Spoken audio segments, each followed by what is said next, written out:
for every occasion and celebration. It starts with Solera. The pancreas helps regulate blood sugar by producing insulin. Chronic inflammation can increase the risk of damage to the pancreas, making it harder to produce insulin. Omega-3 fatty acids help reduce inflammation in the pancreas by blocking the production of inflammatory molecules. Pancreatitis can be prevented by maintaining a healthy lifestyle. Eat a balanced diet rich in fruits and vegetables, avoid excessive alcohol consumption, and quit smoking. If diagnosed, early treatment is key. Support blood sugar regulation by reducing chronic inflammation with Omega XL. Neo Eyewear Limited, a leader in the eyewear business with complete glasses which include frame, lens, and eye test for only $3.95. We have one of the largest selections of frames and brands for you to choose from, such as Gucci, Tom Ford, Balenciaga, St. Laurent, and even the Ray-Ban Meta glasses. Conveniently open from Sunday to Sunday from 9 a.m. to 6 p.m. So visit us at 91D Main Road, Montrose Mall, or M6 Plaza, Endeavor.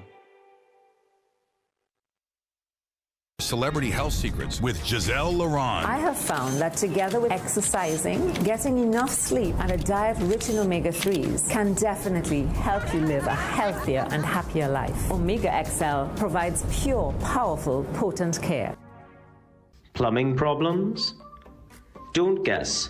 Call Plumbing Solutions at 628-4646.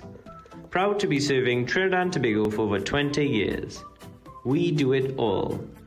Maintenance and repairs, new construction, sewer lines, inspection, drain cleaning, leak detection. We are licensed and insured. So call Plumbing Solutions at 628-4646. I've been using it for more than 5 years, and if I did not think it was adequate, I would not have recommended it to my daughter. She has been complaining about little bits of pains, and I tell her, say, look, try the Omega XL. And it has been working for her, which I'm really very glad about. It's Extra Foods Plenty for 20 Back to School Bonanza. Gather apples 10 for $20. Fruit Cool Kids 8 for $20. Rosemont Chicken Vienna Sausages 4 tins for $20. Perdix Chicken Fries 2 for $20. Swiss Spaghetti 3 packs for $20. Kirkland Chewy Granola Bars 8 for $20. Swiss Peanut Butter $20. Europe Fries 1 kilogram $20 a pack. And so much more. Plus check us out on Facebook, Instagram, and TikTok for even more specials. Extra Foods, always extra for less.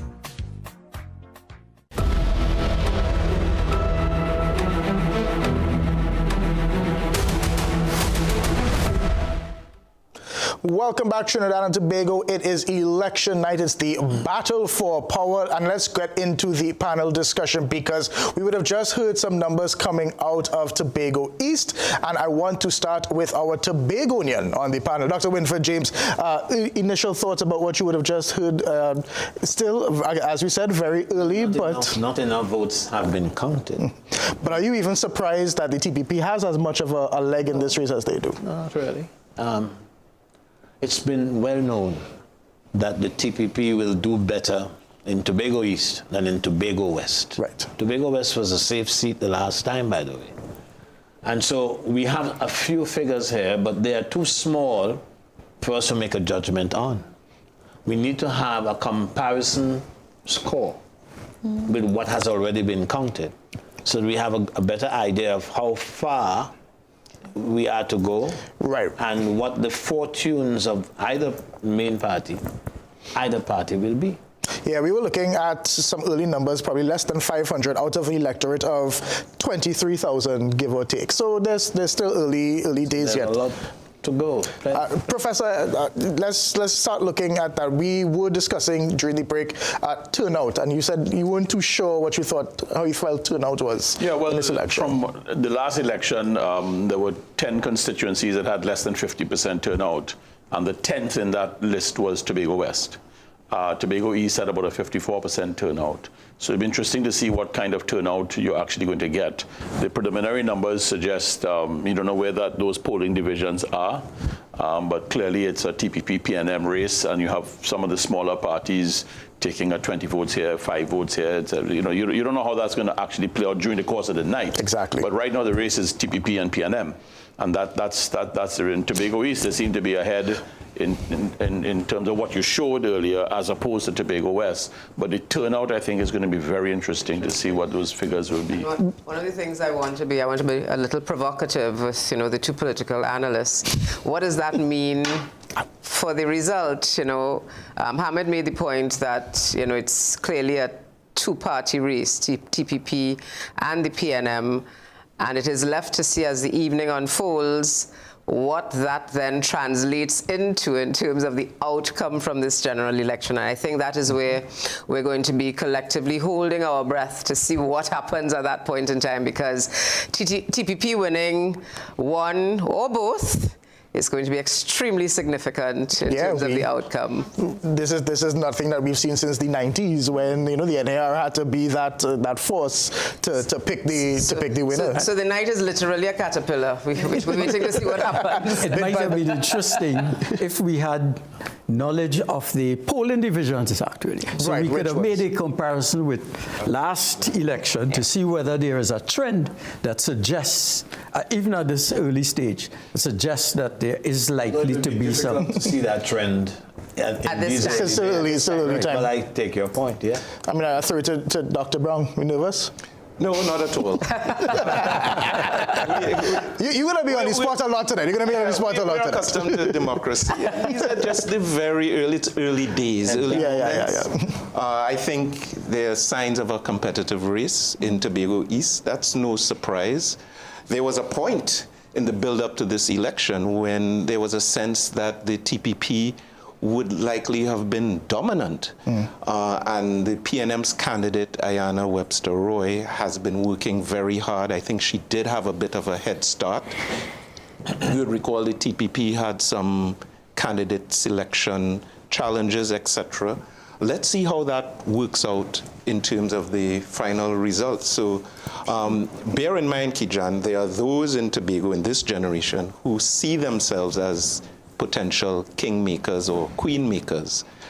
So and I think this constituency will be critical. That's the one, right? That's a good place, because, that could determine who forms the government. Absolutely. And I mean, already we're getting a sense, although numbers haven't started to come in for Trinidad yet, we're getting a sense that the competition is extremely fierce and that it's going to be really, really close to call. Consider a scenario where it might be one of those two seats in Tobago that determines the government. Right. There's a lot in there for us to unpack. And we could potentially be looking at that, because even if it's extremely close in Trinidad, let's for argument's sake say it's what? There's just a one seat. You mean like what, 2021 or? Correct. Yeah? Like, let's say there is that, and one of the parties definitely has to negotiate with Tobago. In order to I think Ajira just kicked the lid off of it. Ajira just kicked the lid off of it. It's interesting that today there is an election in Canada. And Canada is a situation where Quebec, right, minor parties, NDP and the Parti Québécois have been able to negotiate for the benefit of the province of Quebec. And I could see a situation, I could see a situation with Robbins who was able to extract, and to use the word extract resources, benefits of Trinidad. But I will say I want you to know there's one party that's very win alone and lose alone, so I mean, the negotiations aren't necessarily there. Life has changed significantly. It's a win alone and lose alone. I don't want to extract a sense of drama from the moment. But just to say that if Maruga Tabellan falls to the People's National Movement, and if the PNM is able to retain Toko Sangre Grande and Tunapuna and St. Joseph. We're taking them in sequence. Then that makes the the Tobago formula. The equation is different. Becomes much more difficult. Of course. So let's see how it plays out. Again, these are very early days, and I suspect it's 8 o'clock long before we get a sense of where this is headed. All we can do is speculate on the possibilities. Absolutely. And I think that's so I think the question, if I could, so it comes back to what you just asked him. What is the PNM prepared to negotiate then and move away from its traditional position? We stand alone. Well, if it comes down to forming a government. It is not in Farley's interest, and I'm speaking using loosely, to negotiate with the PNM, because his mortal enemy in Tobago is the PNM. So any value or any increment that comes to the PNM in Trinidad will be down to his But we all know in politics let me respond to you. The objective, my dear, the objective and the disposition of the People's National Movement is to be strong enough to offer offerings and candidates that are strong enough where we would not have to enter into those types of arrangements. Let's get Dr. James in. He's been trying to get a word in. That will work in our favor. But time, this is a different, The decision is highly speculative at this point in time. We don't have enough data to come to any serious conclusion. But I want to make this point. It seems to me that some of us are saying that Tobago really is the seat that Farley and his man would win. But if we have the other side where the PNM wins the seat, it's not regarded as Tobago winning that seat. Tobago arises when it's away from the PNM. And I find that's unfortunate. Why should you speak of the PNM, the PNM being what the PNM wins, but Tobago wins the other seat? Why not the other party, for example? So the language we use gives us away, it seems to me. But while we're speculating, we could speculate about the implications of this election for both leaders. For both leaders. Tonight. Which two leaders we talking about? We're talking because we're talking Tobago. You just watching a third leader. So you're talking PNM and UNC. I'm talking Trinidad. Okay. I'm saying PNM and UNC. No, we're talking Tobago, and we could also talk about this election. We have a new prime minister. And the implications for Kamla Prasad-Bissessar, and also for the Prime Minister Stuart Young. We reached there yet, Let them listen to the CG starts in Tobago is we have some time.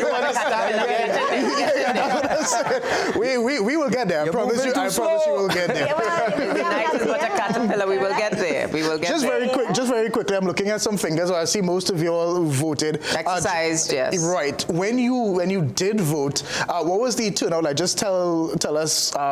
Did you see longer lines than probably the last time? Same amount? What was it like for you guys? Anybody could When I went, I exercised my franchise very early this morning, and there was a very good traffic. It was not a heavy flow, but where I'm in the area in which the constituency in which I vote, there are multiple polling stations, but persons either going to work or wanting to beat the crowds or whatever it is. But at 6:30 a.m. this morning, there was a significant amount of traffic of a regular flow of persons going, because that's normal for like 6.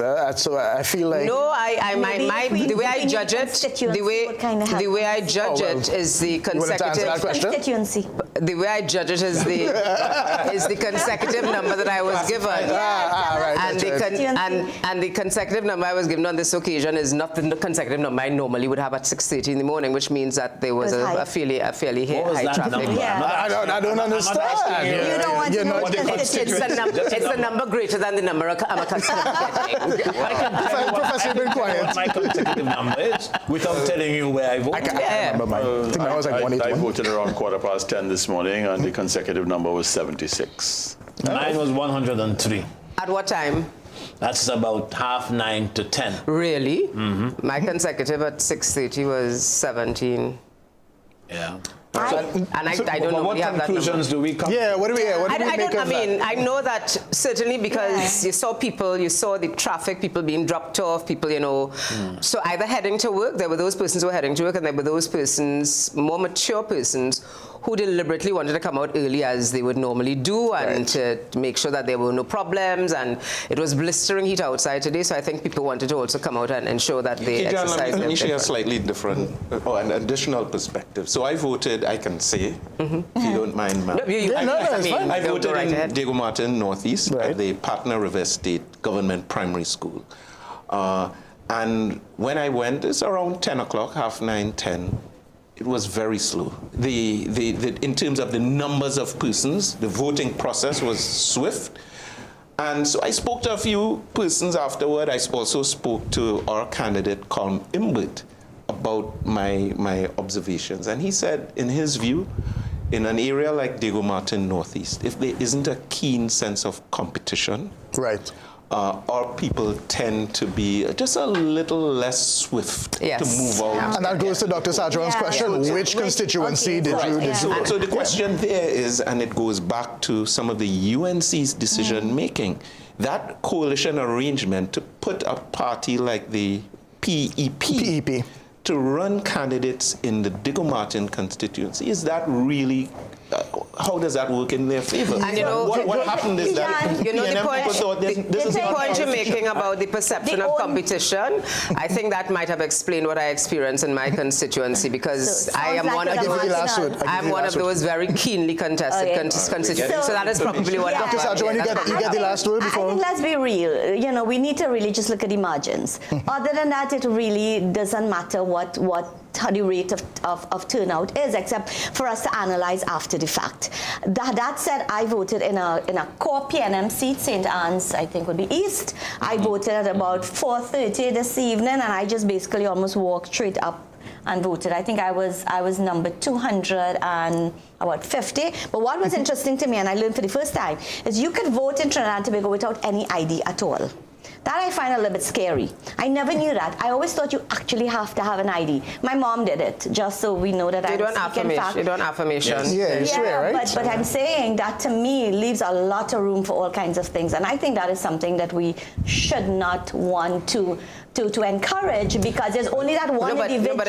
But Indira, once your name is in the binder, that's the record that you do have a national ID. So I mean, it stands. I want to put a pause. I want to put a pause, because again, it all comes down to the numbers. So Akash has the latest for us over at the polling center. Akash. Thank you very much, Keyshawn. Well, this is what it's all about. This is what the fuss is all about. Finding out which political leader will have an office here come April 29th. This is the way to Whitehall. And how this will work is whenever a seat is declared for a party, that party takes a step closer to the promised land. 21 steps usually get you there. With a third party pulling off an upset, it may be a bit different. So that's always going there. 21 seats will get you there.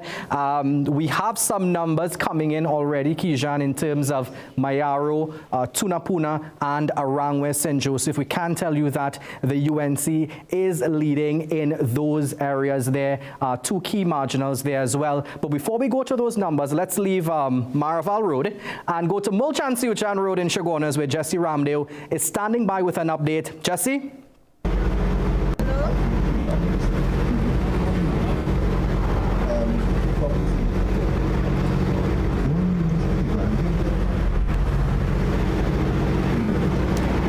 Energy levels continue to climb here at the UNC's headquarters in Arangwes. Provisions are being made to facilitate supporters.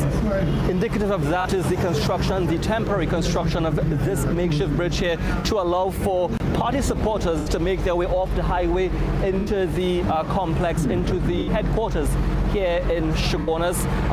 Lots continue to happen, especially as it pertains to information. Preliminary data, they're coming in. Some of the numbers we have suggest that over in Tobago East, the TPP has accumulated so far 882 votes. The PNM has 259. In the marginal seat of Arangwe St. Joseph, an interesting one, the PNM has managed to obtain 70 votes, while the UNC has 234. now. Over in the marginal seat of Tunapuna as well, we're seeing the UNC, they would have accumulated 248 votes so far, while the PNM has accumulated 167. Now, we know these marginal seats are really the ones to look at.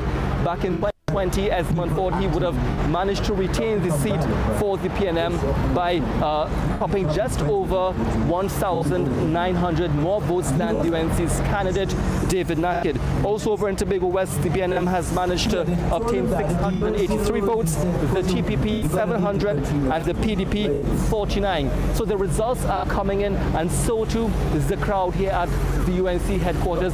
Of course, as more information comes to hand, we will provide you and the listening and viewing public. Reporting from the UNC headquarters, I'm Jesse Ramdale. Thank you very much, Jesse. Kijan, Jesse trying to take my job there. He released the numbers that I was going to tell you in a bit. But we do see the UNC ahead in two key marginals there, Kijan, Arangwe, St. Joseph, and Tunapuna. Two seats that we are keeping a keen eye on tonight. I'll be very interested to hear what your panel said. I understand, Dr. Brown, early days, early numbers. We can't get carried away at all. All right, I'll take it from here. But I first want to get Rodney Charles. You're looking at Mulchan Sichan Road, UNC headquarters. When you look at that, you used to be part of that machinery and that electioneering. I know you're kind of in and out of the party, but what are they telling you? What have they been telling you today? Has anyone told you are they planning for victory? I see it looks like they're planning for a victory party there. Well, both parties will tell you that they're going to win. Of course. But this election was a bit surprising in the sense it was hard to get a sense of, even from activists in the field, even from campaign managers. There was a reticence to commit. Yes. And I do not know if this is caution or if this is a strategy or a fear that they do not want to be... you kind of lower expectations. Lower expectations, lower the bar. Manage expectations. Yeah. So this election was surprising. Well, there was a poll, but even with the polls, everybody kind of hedged by saying, yes, it's a close fight, but any number could play, and there could be a last swing. We have the pollster here. He could tell us what we should be expecting. Were you afraid to call it, or it really was too close to call? It wasn't a constituency prediction poll. It was a snapshot poll that gave a picture 2 weeks ago because it was done between 10th and 13th of April, and that's what the snapshot was at that time. And what was picking up, there was a vote-splitting dimension, both in Trinidad and in Tobago, and we were seeing that. But we don't know if that's going to come out tonight, because polls can affect elections as well. People then adjust their campaigning and whatever. Once you see that you're ahead, when you look in Tobago, you're not seeing because I'm not familiar with the names of the parties. The Duke faction acting in a voter splitting role in Tobago. One gets the sense that it is ending up to be a straight fight between the PNM and the Is Watson a factor anymore? I don't think so. And when Farley would have said this is the end of his political career, their strategy is to ignore him. He feels that he has appeal, and that's good for politicians to do, to consider themselves as having appeal. But when you go on the ground and you ask people, well, what about Duke? Is he a factor in your concerns? And they will tell, most of them will tell you, no, he isn't. And we are reduced to two parties now. And that's disappointing. You would have Watson Duke, who would have led a party to 14 to 1. We don't want to go back. Let's get Professor first. In the poll, what was some of the feedback from Tobago was you had about 4% of people who told the pollsters that they are going to vote, but they wanted to be private and they're going to withhold the information. So they're not saying. Another 4 said they weren't sure. Right, so we reached 8%, right? So that and then you had some who were saying Duke, which was about 2 or 3%, and then the other so you had about in the end, there were maybe about 15 or 16% floating around that was not saying what was going on. Let's touch on that. And this is one of the issues that a lot of people are having with polls all over the world now, where you have people who are either not telling you or they're straight out lying to you. So how do you factor that into the science of your polls? Well, you look at some of the other questions. So you look at, at the beginning you may ask about performance, and then you ask a whole set of other questions in between about Privy Council and various other things, and then you come to the magic question at the end. But when you do the crosstabs and you go back, then you can see how people were responding on each of these, so that they may not want to tell you what it is, but they said something earlier in another question. So that might give you an idea. What's going on. But it's Dr. Brown, you had I wanted to have a comment on the Watson Duke, but in terms of polls, I mean, these tend to be very emotive, and people tend to like polls that give them good news. And so I'm not surprised at some of the rhetoric and feedback, etc. But on the Watson Duke issue, I want to just put a little proviso to what was said, because he's proven to be a very resilient figure. And while he may not be a factor in this particular electoral cycle, I found he's a type of character you'd sort of need to keep an eye on in the long term, because he's had a few renaissances and reincarnations in his career. So I would caution Brother Farley Augustine not to finalize the tombstone. Dr. Satchel. I want to come back to the issue of people being willing to call it out and people being cautious. I mean, I think we can understand the opposition. I mean, they've lost 2 general elections, and and therefore they should be very cautious in terms of calling anything. But let's focus on the incumbent, the People's National Movement, that was in office for almost 10 years. And the fact that they can't call it in their favor quite loudly, it speaks to the fact that all was not well in the last 10 years, and they must accept that. The fact also, in my view, has called it. Is there any country that really gives 3 terms that easily? He's confident that the PNM will win the elections. But he's now the former. Yes, no, but I'm saying he's still PNM. You're talking about Dr. Rowley? Former Prime Minister. And he's a political leader. But I think in this moment, everybody's extremely cautious. I think the calling it should have been a lot louder. I think it was a strategy. I think it's hard to call, because you give away your... Just bear in mind, if you call it and you triumph too early, you don't want to demotivate your voters. Right. Elections are won on the day. That's the issue. And if you call it, if you're very enthusiastic, and you say you're going to win, you're energizing the opposition. Let's take a pause. Akash has numbers for us over at the polling center. You are having one sec, Dr. James. Akash, over to you. Yeah, I'm loving the discussion. I'm loving the banter. Let's look at some of the numbers, and I want to start with Arangwes St. Joseph, and we're seeing here that Devish Maharaj of the UNC taking an early lead against Terence Dial Singh, the incumbent. He held it for 3 consecutive elections.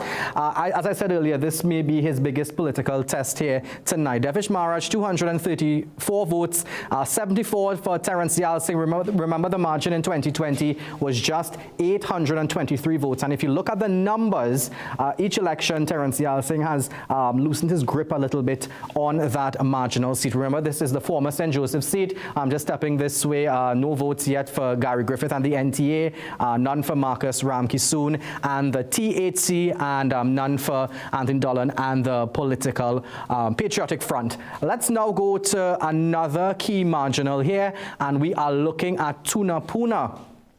Roger Alexander, the UNC, taking a slight lead here against the incumbent Esmond Ford. 248 for Roger Alexander, 167 for Esmond Ford. Just 415 votes counted out of an electorate of around 28,000. So we're not getting carried away yet. None yet for the smaller parties, none for the PFNTA or the THC. So Roger Alexander taking a slight lead there against Esmond Ford, who's held it for the last 2 general elections. Let's go to another key marginal here. This one isn't talked about enough. This is the third most marginal seat if you're looking at the 2020 numbers. This is Shogunas East, where the margin was just around 1,086 votes that the UNC won it by. We're seeing Vandana Mohit here with a handsome lead over Richie Sukai. 2,664 votes to Sukai's 985, 3,649 votes counted so far, representing 13.2% of the total number of people registered to vote there. And the Independent and the Patriotic Front and the NTA, well, they are also struggling just like they were in the other seats to even get a vote. So right now, Shogunas East is looking like it will be retained by the UNC if it maintains this momentum, but we're not calling anything yet. One more seat again before we go back to the panel, and this is Mayaro. Now, there was some concern in Mayaro when Russian Paria was not selected again to contest a seat for the UNC. There were talks that maybe there may be a little switch, that maybe people may be looking to vote for the PNM. Right now, it doesn't seem so. Nicholas Morris, newcomer to electoral politics, 1,284 votes, a very big lead right now against Beatrice Bridgelal. She is a hometown person. Everyone knows her in Mayaro, and we're seeing Nicholas Morris taking a big lead there right now. No votes yet for the Patriotic Front's Brittany Williams. So from what we're seeing right now, the UNC edging out the PNM right now, but I can't stress this enough. This is not declared. It's very early. Pay attention to the numbers under the candidates' names, but also pay attention to this number right here, votes counted. It's very important. Only 6.3% of the total electorate there. So back to you, Kishan. All right, and we're looking at some of those numbers there. We've been talking a lot about third parties, and the TPP's name came up a lot, but one name that has not come up at all is Michaela Panday's Patriotic Front, and Shane joins us from their headquarters now.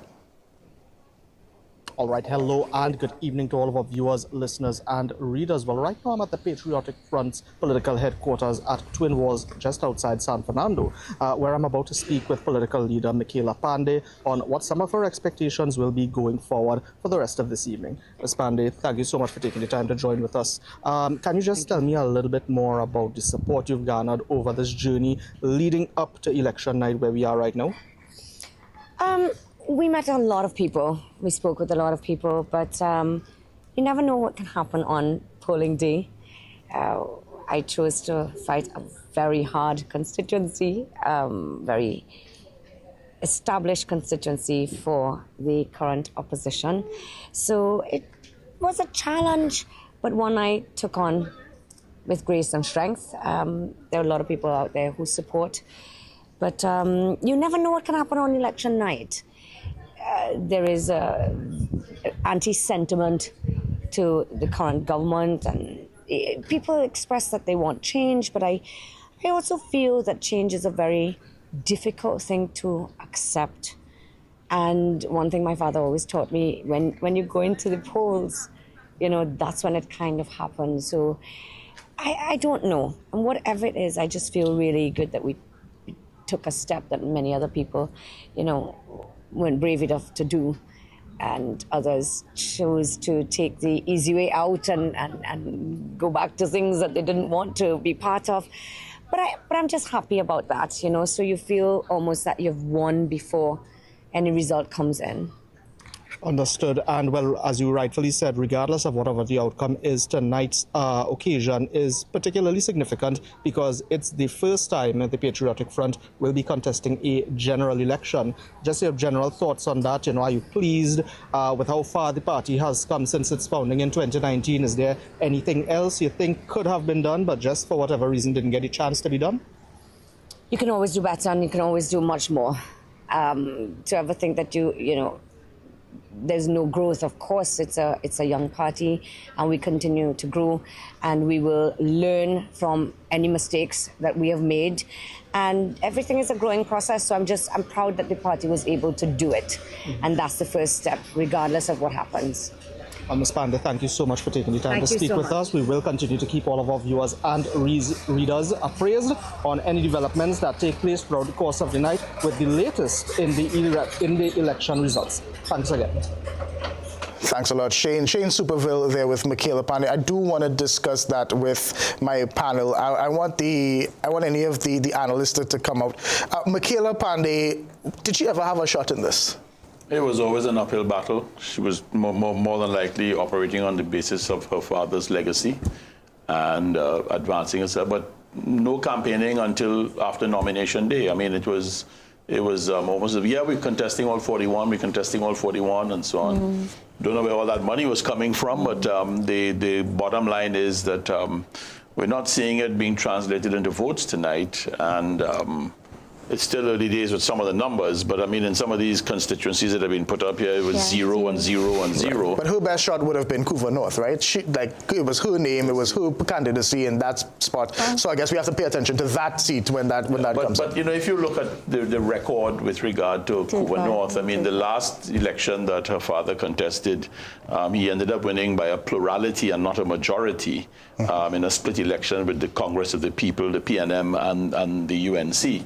So you had that kind of situation. And then he lost the leadership election in 2010. So I don't know, in terms of popularity, the star may have dimmed. So even if she is riding the Panday name, it's still not a good name. From some of what I'm hearing, it's not riding well in Couva North tonight. But that may be the last. And I've also, you know, just to add on to what Hamid said, you know, you've also heard people over the last few weeks say that, where has she been all of this time? So she's not really built, you know, a reputation in the political field. So, I mean, just to add on to Hamid's point that perhaps she's, you know, kind of capitalizing or leveraging her father's legacy. So there's also that conversation as well. But I do admire her tenacity and the fact that she decided to throw her hat in and contest 37, I agree with that. I think she did really well in terms of attracting young people and young consideration. We can't dismiss that.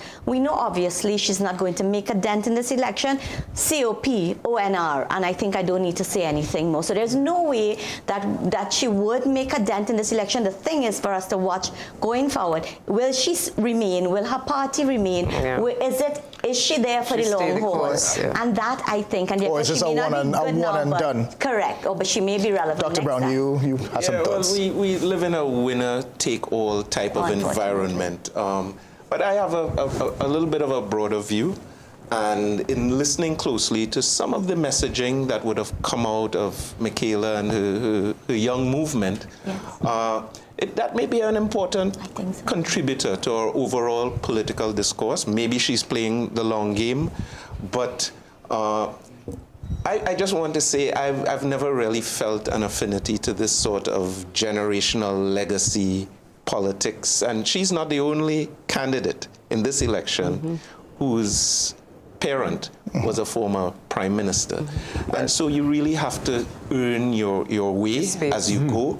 I think young Mr. Manning has been doing that for a few terms now.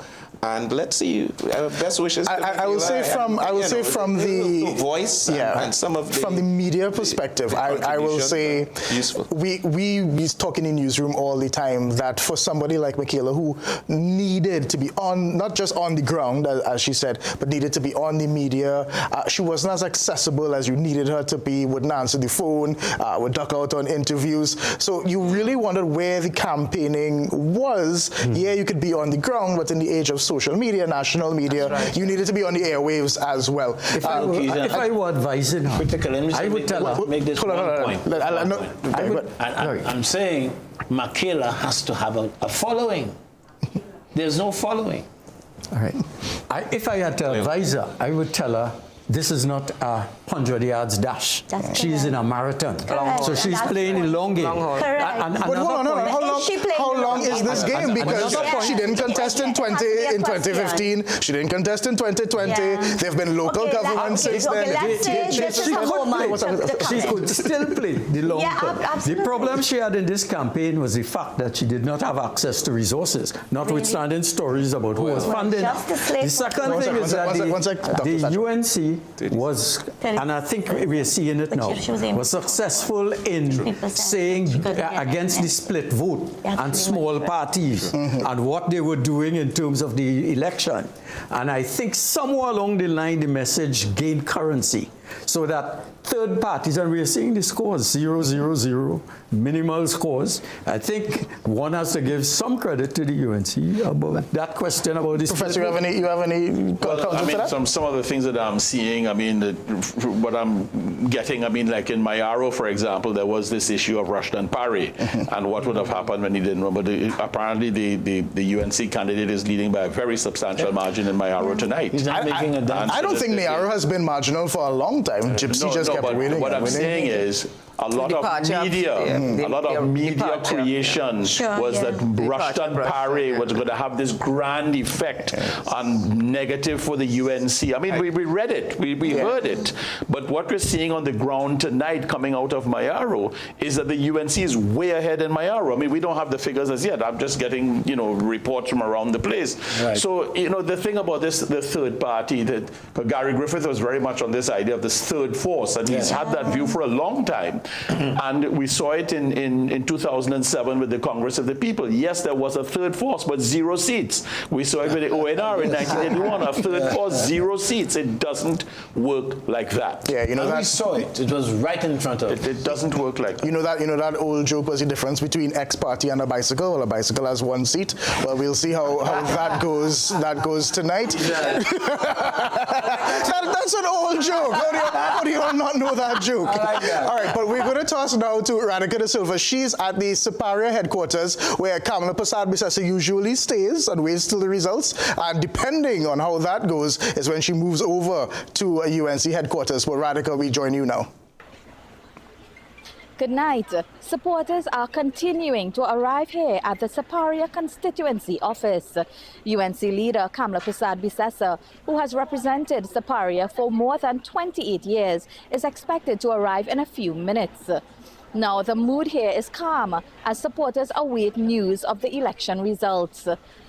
Earlier, Siparia campaign manager Naresh Raghunath confirmed that 13 ballot boxes from the constituency have come in so far, and 6 of these are from PNM strongholds. But he says the UNC is leading in all of them. Now, unlike previous election nights, there is no large crowd, but a few supporters are sharing flags in anticipation of their leader's arrival. We will be at this location to share her address later tonight. Radhika De Silva, CNC3 News, Siparia. All right, thanks a lot, Radhika. We take a quick break now. We have more election coverage coming up after this.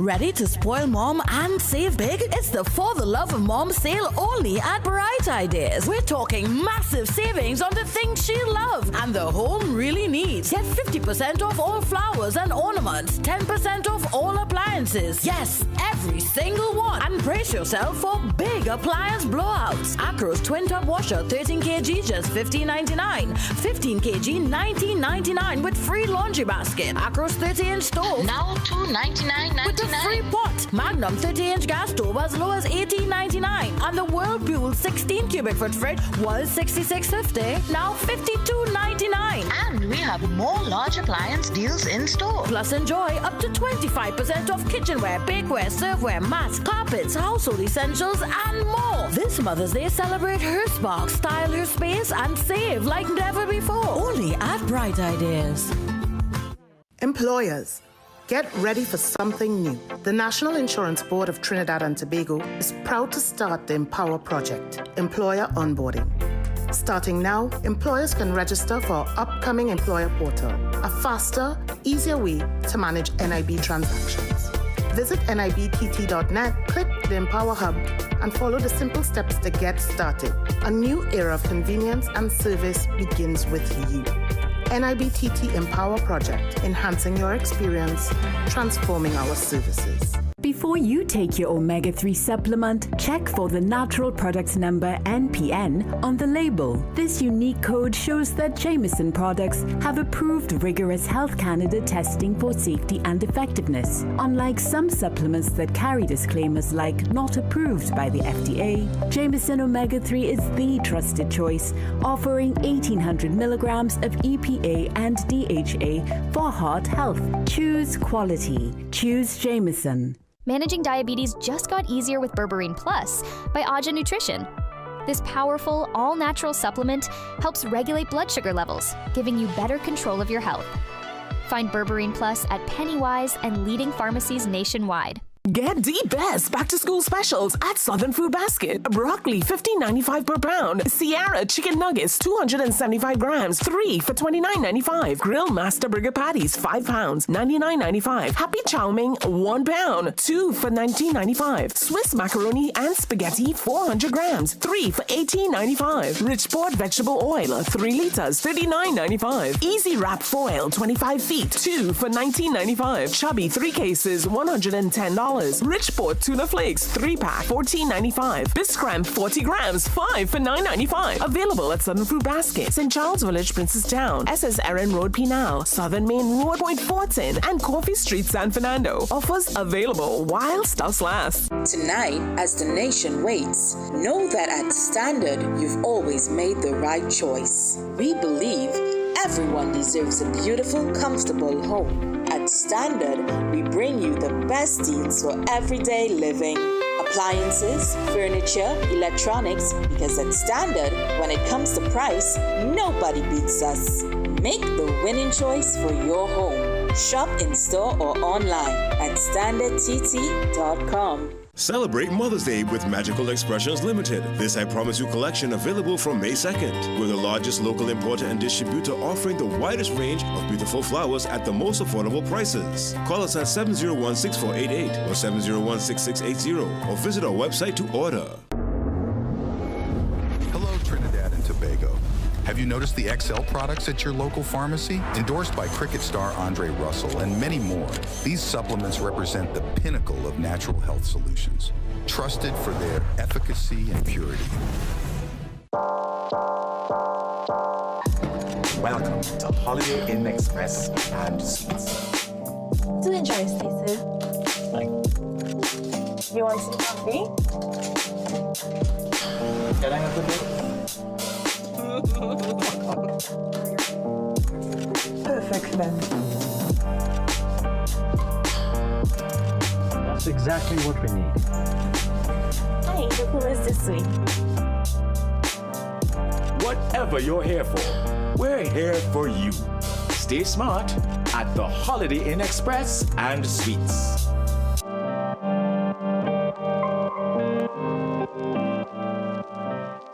Using it for more than 5 years, and if I did not think it was adequate, I would not have recommended it to my daughter. She has been complaining about little bits of pains, and I tell her, say, look, try the Omega XL, and it has been working for her, which I'm really, really glad about.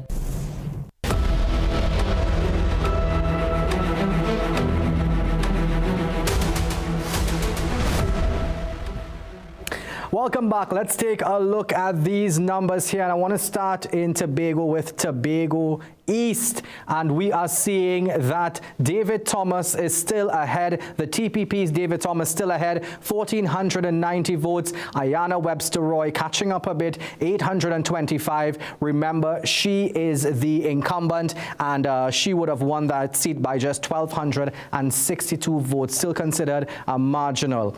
Now, we also seeing 16 votes for Gerard Belfort from the IDA, 10 for Wade Carruth, and Watson Duke, who made it marginal in 2020 with the PDP getting just 105. So the TPP slightly ahead in Tobago East. Let's go to Tobago West now, where we have these 9 candidates. And something interesting has happened. We're seeing Shamfa Kudjo-Lewis, the incumbent, with 882 votes. But I want to show you all the TPP's Joel Sampson, 953. He has taken a slight lead there. Now that may surprise some people because Tobago West, of the 2 Tobago seats, is seen as the safer of the 2 in the PNM context. They would have won it by well over 4,000 votes in 2020. Let's just take a look at the others. Curtis Douglas of the PDP getting 49. Kate Trotman getting 8 from the IDA. Aretha Clark of the Patriotic Front getting 10. Dexter James 11. Nkosi Phillips 2. Ricardo Phillip 2. And Leroy George getting 3. He is an independent candidate, one of 3 independents here tonight. So that's Tobago East, Tobago West. Let's continue. Let's go to Trinidad now. And the first time we're going to look at Komoto Manzanilla. Some people consider this a marginal, but the UNC won it in 2020 by well over 3,000 votes. New faces here, no Rai Ragbir this time. We know why. But Shivana Sam of the UNC, a little bit ahead, comfortably ahead actually by about 200 votes against Sanjeev Budu of the PNM. No votes yet for the Patriotic Front, Tiluxing there, but Shivana Sam taking a lead there in Komoto Manzanilla. Let's continue to look at these Trinidad seats, and we are looking at Couva South. First time we're going to look at Couva South tonight. Barry Padarat moved from Princestown to Couva South at the expense of Rudranath Indar Singh. He has taken a very comfortable lead. No surprises there. That's a UNC safe seat. 1,150 votes compared to the Aaron Mohammed's 211 and the Patriotic Front's Imran Gokul 61. We're not expecting any surprises there. It's one of the UNC safe seats. Let's take a look at another UNC safe seat, and we're looking at Colin Gosain taking a handsome lead there, 4,394 votes compared to the PNM's Winston Marbe. Remember, this was Dinesh Rambali's seat before, just like Rai Ragbir, similar context. He's not there anymore. Colin Gosain has been put in place there, and he looks like he will be bringing that seat home for the UNC. The UNC usually wins this seat by about 10 to 12,000 votes, so don't be surprised by these numbers. Marsha George not doing too bad as well in the context of the Patriotic Front. 122 votes for Marsha George there. Let's take a look at maybe one more seat if we can tonight. So we had Shogunas West there, and we are looking at Tunapuna again. We need to keep our eyes on Tunapuna. It's one of the PNM held marginal constituencies and one of the 6 that they cannot lose if we go back to that intro we did on the marginals. And we see that Roger Alexander is still holding a firm lead in Tunapuna, 2,018 votes compared to Esmond Ford's 1,547. If Roger Alexander can take this seat from the PNM tonight, it will be considered an upset because Esmond Ford is a man who is said to be so loved on the ground there. Let's just look at the Patriotic Front. Alexi Henry, 82 votes. Savita Pear from the NTA, 32 votes. And the THC getting 6 votes there on the board. LaShawn Gopi with 6. Kijan, I think, the Couva South, Shogunas West, no surprises there. Tobago, a real surprise there. We heard from analysts before that maybe so many parties taking part in Tobago, it may hurt their chances of the TPP and help out the PNM. We're not seeing that happening right now. The Tobago West right now being a bit of a surprise. But listen, they also told you don't count out Watson. You saw a little bit of a surge there, so don't count him out just yet. But what we do understand as well, we just had Radhika just before the break, and in that time, the political leader of the UNC, Kamla Prasad-Bissessar, arrived there at the headquarters, and we understand she's claimed victory in Siparia, her seat.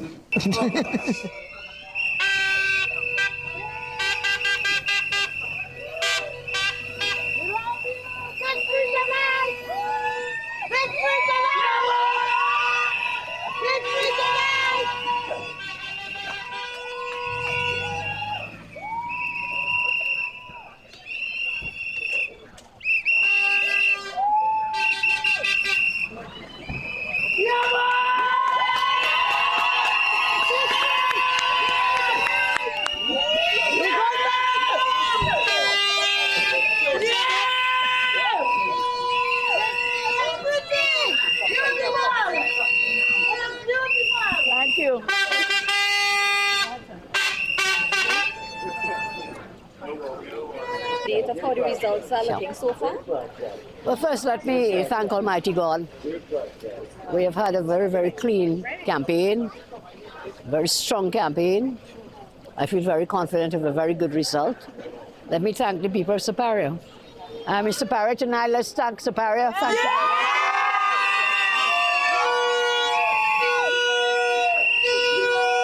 And at this time, I can declare Siparia safely won. So I declare the first seat in this election. As the results come in, we'll share with you. But the feedback thus far is very, very good. But I'd like to wait a little longer to get from some of the corridor seats. But the trend is looking very good for us. I think we are set to win this general election. So thanks to everyone. I also thank all our coalition partners who played a great role in it. And the rank and file UNC membership never left my side and held me up when I was falling down. They were always there with me. So let's say thanks to them. UNC membership. Thank you all very much. Okay. We saw some of the initial counts showing TPP leading in Tobago. How is that feeling for you in terms of the overall outcome of the election? The overall outcome is that we are going to win this general election. That's the overall outcome. Yes. Tobago is doing very well. Yes. And on our marginal corridor seats, the counting is coming in really good, really good. Would a partnership with TPP be on the cards for the UNC? I think you asked me that question the day of my motorcade. Was it you or someone else? No. I always said that there are many rooms in the House of the Rising Sun. There's a space and place for everyone. We need to work together to build Trinidad and Tobago. So all are welcome. All will be welcome. We have to rebuild this country together. Okay, thank you all. I'll go up to the other place in a while. But thanks for coming, South people. So thank you all.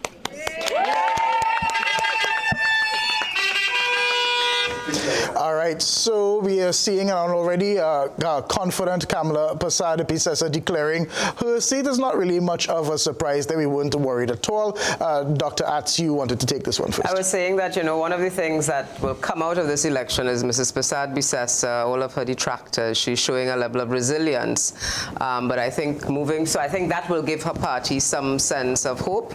She's declared her seat, and there, as you said, there are no surprises there, but it's still too early to call. But I certainly get the sense that there is some optimism bubbling in the camp of the Rising Sun. It's actually not that common to see Mrs. Prasad-Bissessar this early in an election, in election night. So she may be actually feeling it, Professor. Yes, well, I think, you know, for her, this is another moment where she has survived politically to get to this point. And there were many who wrote her off and said that you would never, ever see the doors of power again. We don't know what's going to happen tonight. Reminds me a little bit of what a lot of people said about Donald Trump. He would never, ever see the doors of the White House again. And in politics, you don't ever write anyone off. Exactly. Because they always have the chance to rebrand and remake themselves and re-image themselves and come with new strategies, and perhaps... Rodney Charles, you were the closest to that. May I clarify that I'm speaking here as an elder citizen, right? Not as a member of the... Even though I'm a member, I still remain a member. But the point, I think globally, what is happening is that we have a global inflection point where almost a cataclysmic change in the attitudes, the media, the economies, such that strange things are happening. So if you had spoken to us about a year ago, one would have been almost assured of the fact that things would have been difficult. What we are witnessing tonight is something that is happening in Canada, where you had a party, the Conservatives, they were ahead, and suddenly Trump came, and now the Liberals, and I look forward to see whether Carney becomes the Prime Minister of Canada. I think that has happened in Trinidad. I think the PNM got a raw deal, and they did not explain in the past 10 years the fact that they just did not have money. And when you don't have money, you can't give laptops, and you can't give this, and you can't give that. They were not able to say to the population straightforwardly. But let's get the economists in on this. Dr. Sajawan, if the UNC wins, will the UNC have money? I think it's going to be a very difficult economy to manage regardless of who wins the election. So that said, I think that the last 9 years, I think I see a lot of missteps that occurred with the PNM in terms of how they manage the economy. I think we should have been in a much better place than we are. Certainly the issue of non-energy diversification should have been... Tourism? Wait, hold on. Dr. Axe wants to respond to that? Absolutely, tourism. All of the islands around us... sun, sea, and sand. We can't compete with Barbados and sun, sea, and sand. I disagree. Or Bahamas. The world has changed. Maracas is not the same as... Climate change necessitate that we redefine the tourism tourism product. We do have Tobago. Agreed. Tobago is as good as a Barbados, etc. We have simply dismissed The attitude Tobago. of Trinidadians. We have a lot of work to do. Yes. We do have a lot of work to do, but I am sorry, I do not agree In with 10 you. years? Tourism is a low-hanging fruit. Its capacity to generate. Well, I want the other. To generate foreign exchange is extremely. Dr. as the second economist on my panel, you get to respond. Please and thanks. You know, and I want to begin by agreeing with Indira that certain things could have been done differently in the last 9 years.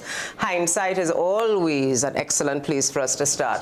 But one of the things that I found a little dishonest on this political campaign is that we seem to have forgotten that 2 years we were in a state that we have never seen ourselves. Absolutely. And that significantly impacted on the world.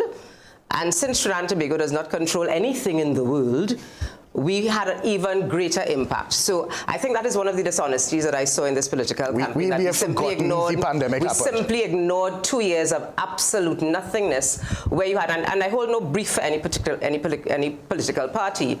So I think we need to speak our truths and need to understand that. And then coming back to the point about tourism, while I agree with Indira, in principle, you can't have no tourism unless you solve the security problems in this country. So anyone talking about tourism as if you can simply, anyone speaking, and Jamaica has niched its tourism so that you go to the North Coast as opposed to Kingston. And even in the North, which is what Tobago is about. And when I read the PNM's manifesto, they were identifying Tobago as the flagship for the blue economy, and I think that is a brilliant proposal. But I want to take you to blue these things don't happen overnight. We are so I think we need to reflect on we are at the blue party right now. Hold on, one second. We are going to the blue party right now. K-Marie at the NTA. There's It's about to be a long night here at NTA's headquarters in Mount Lambert, and that's because, as you can see, the numbers are now trickling in for a few constituencies, such as the 2 seats in Tobago and 1 in Chaguanas, but not much on the constituencies that NTA is contesting. Now, CNC3 News would have traversed the country today and spoken to many, many voters. When I speak to voters, especially in the constituency of Orang West St. Joseph, they said, K-Marie, quite frankly, we are fed up. We are fed up of the 2 main parties, one represented by red and one represented by yellow, being traditionally in government, and they believe it's high time that a third party gets the opportunity to represent the citizenry of this country, and that's where the NTA believes they can step in. Now, when I spoke to voters, especially first-time voters, and I asked them, what was your determining factor to encourage you to head to the polls today? They said crime. Crime was at the top of their list. And when they think of crime and they think of crime-fighting solutions, they also think of the name Gary Griffith.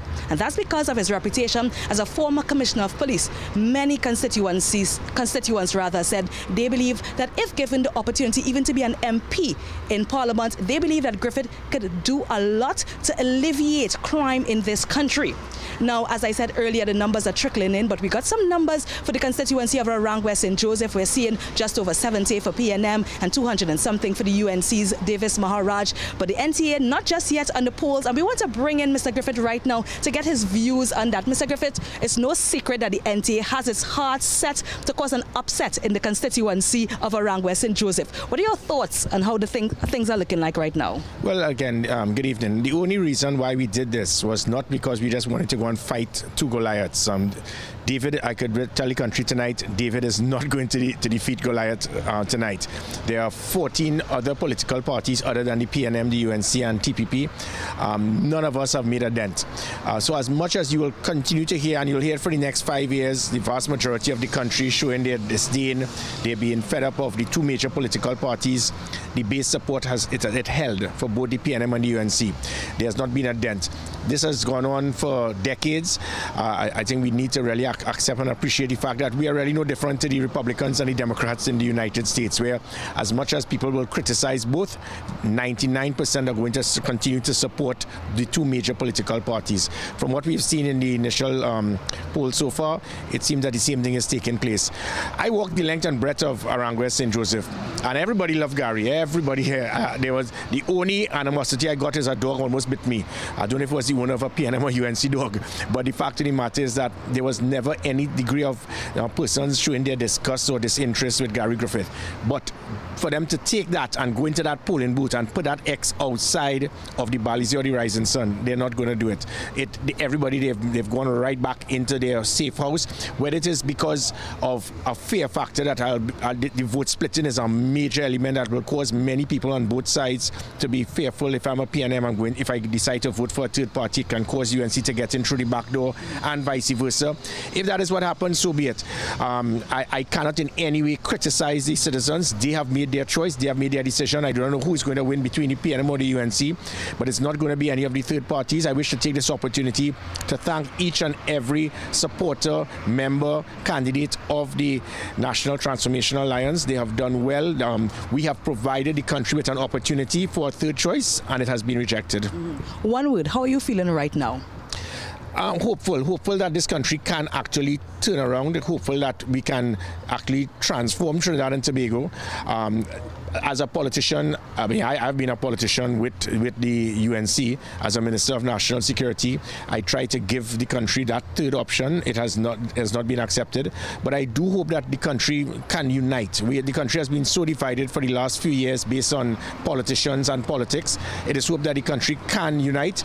You have not seen the last of Gary Griffith, but however, the country has rejected me as to be in politics, but I will continue to try to serve my country as my country sees fit. Okay, thank you so much. There you have it. Gary Griffith, political leader of NTA, as well as a candidate in the race for Arangwe St. Joseph. Now, that's just preliminary results, but as things continue to roll out, we will keep you updated. It's K-Marie Fletcher for CNC3 News, Mount Lambert.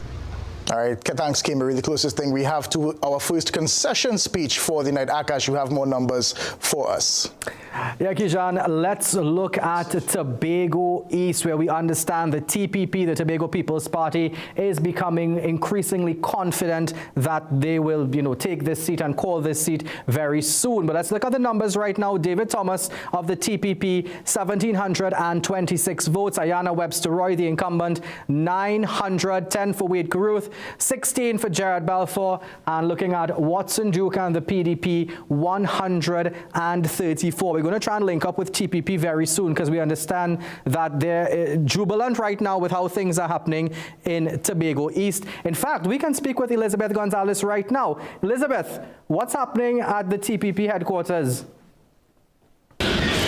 So I am here at the Tobago People's Party headquarters, where only a handful of supporters have been spotted so far inside. The atmosphere is relatively quiet, but the early results are beginning to cause a stir inside. In Tobago East, TPP candidate David Thomas is leading, offering a major boost for the party in its first general election. And we are also hearing that the party may soon declare the Tobago East seat. Now, over in Tobago West, it is a much tighter race with the TPP candidate trailing just behind PNM's Shamfa Kutro-Lewis. And although the crowd is small, party insiders are closely tracking every update, knowing that even a single win tonight would be historic and could shift the political landscape in Tobago and nationally. Now, officials are expected to speak later tonight at the Scarborough Esplanade once more results are confirmed.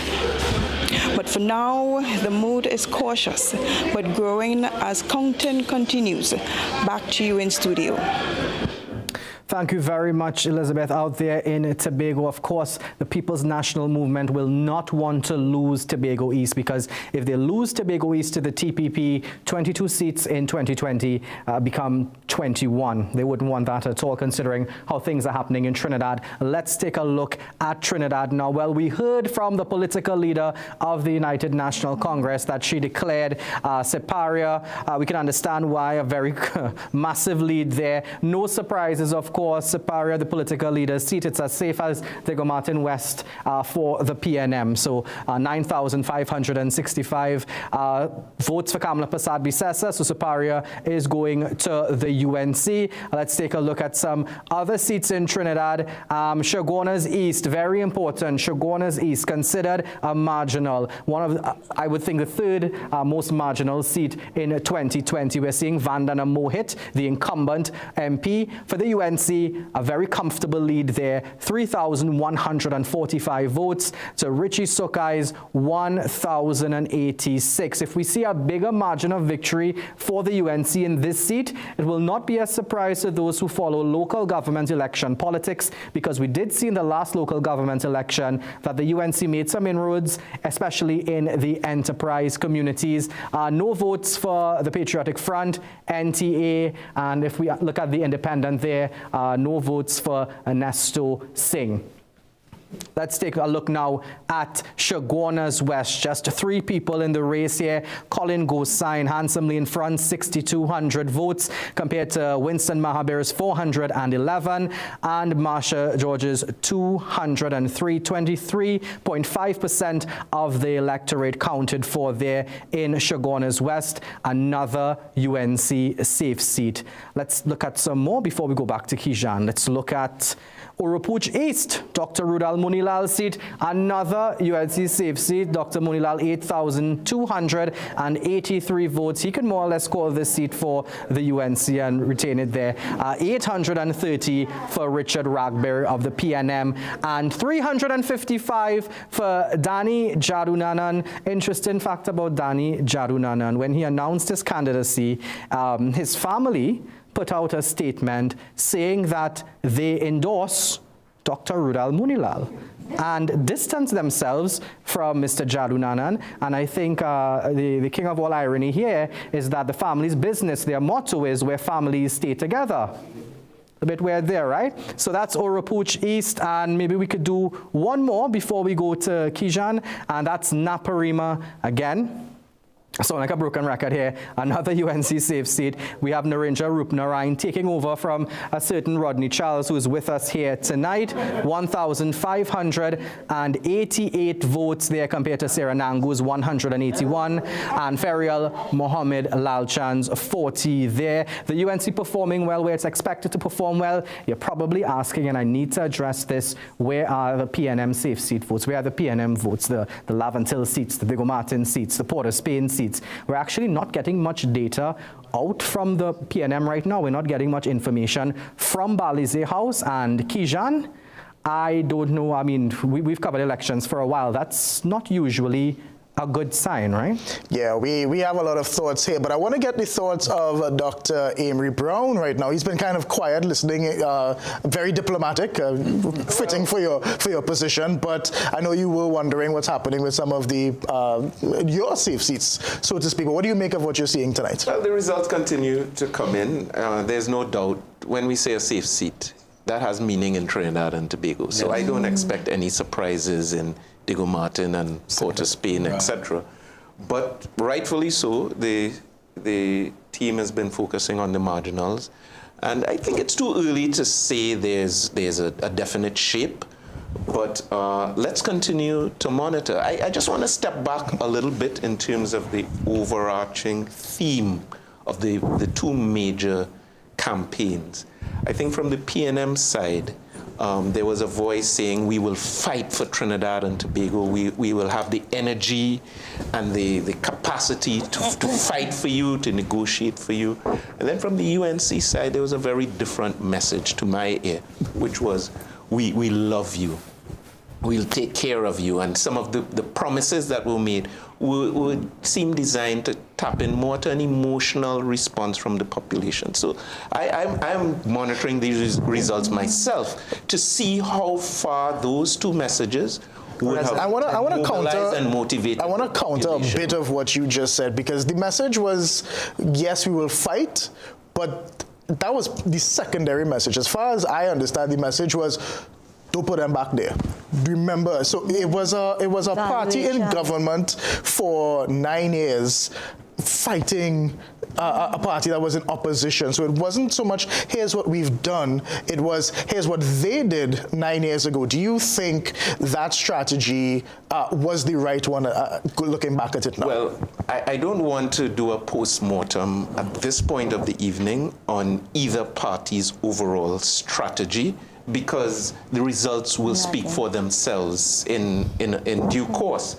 But what I would say is the PNM, from where I sit, did run a very robust campaign The fact is, we've called this election earlier than was mandated. And it was a very short election season. So I know there's been a lot of perspective on the degree of preparation on both sides, on the UNC side and on the PNM side, and whether an advantage was really gained by the sort of snap decision. Let's go to the polls. Do you think? These are things that will be discussed and analyzed, largely shaped. People have said that the reason why Prime Minister Young called it so quickly was because of internal dissent within the party. That people did not think there was enough time for him to build that that following, and they felt, you know what, let's just do this now, get the mandate and get it over with. Is that what no, you can talk about? I don't share that perspective at all. Now, bear in mind that the calling of an election date is not something that's discussed or debated within the cabinet or the party. That's really the prerogative of the Prime Minister, and Prime Minister Young is the Prime Minister of Trinidad and Tobago.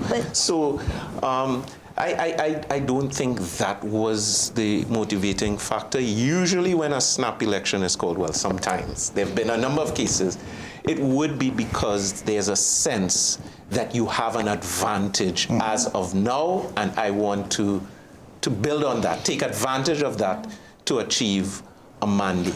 Was the PNM as strong? I know they put up a brave front, whereas the UNC might fight their internal battles publicly. Is the PNM not as unified as it would seem on the outside? No, the PNM is a very disciplined organization. I know there's a temptation to view that as a facade. It's not a facade. It's part of the culture of the People's National Movement, but as we've seen in the past, election results do have repercussions, there are ripples, etc., and that's But you could disagree. You could disagree and still put on the responsible face outside. But my question was, is it more fractured than you are letting on? Are you going to tell me within the party everybody is in step? The PNM, I would say, in the big picture, is not characterized by fracture in the way in which we would have seen a clear division having arisen in our counterparts. Mr. Charles is saying we will see tonight or maybe tomorrow morning. Well, yes, in the flux of time, in the fullness of time, and we don't have to wait long. In the flux of time, we are going to see it very shortly. All right, hold on. Let's get Professor Ghani. And there's a history. One of the things that I think that has contributed to Kamla Prasad-Bissessar's survival in politics as a leader is that she frequently subjected herself to the internal election process of her party, because that if at any time she had lost any one of those internal elections for the NATEX or for the leadership, she would have not been here today. The last attempt in June last year to take control of the NATEX failed because her slate won.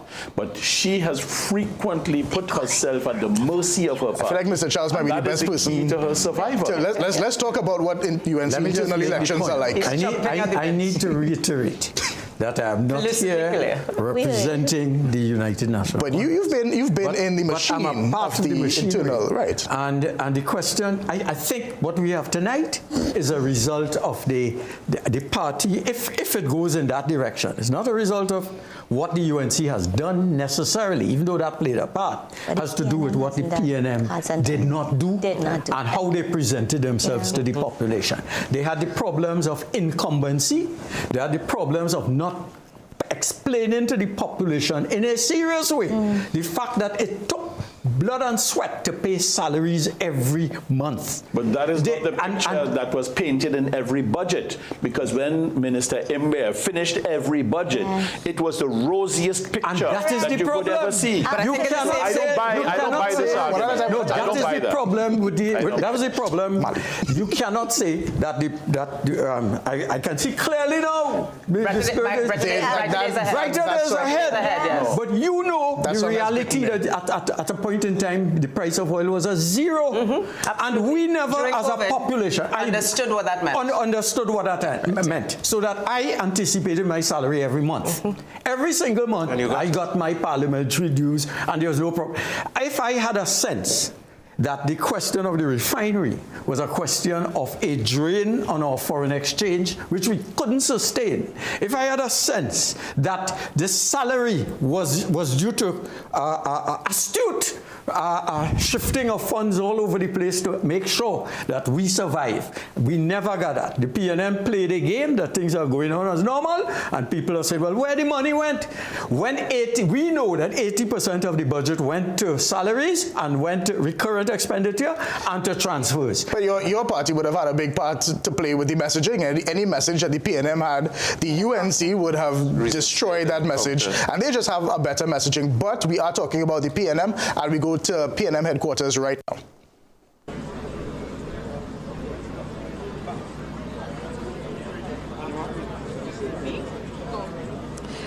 Good evening, guys. Good evening to our viewers once again. Now, there seems to be mixed views among supporters of the People's National Movement who are very slowly trickling in outside of Balize House on Tranquility Street. Now, earlier we saw a lot of activity. We saw technical staff erecting a stage, setting up a bar. At first they rolled out the red carpet, then they folded it up and put it right on the stage that you can see behind me. And it seems as though they are ill-prepared to start this evening's ceremony, this evening's pomp and flair.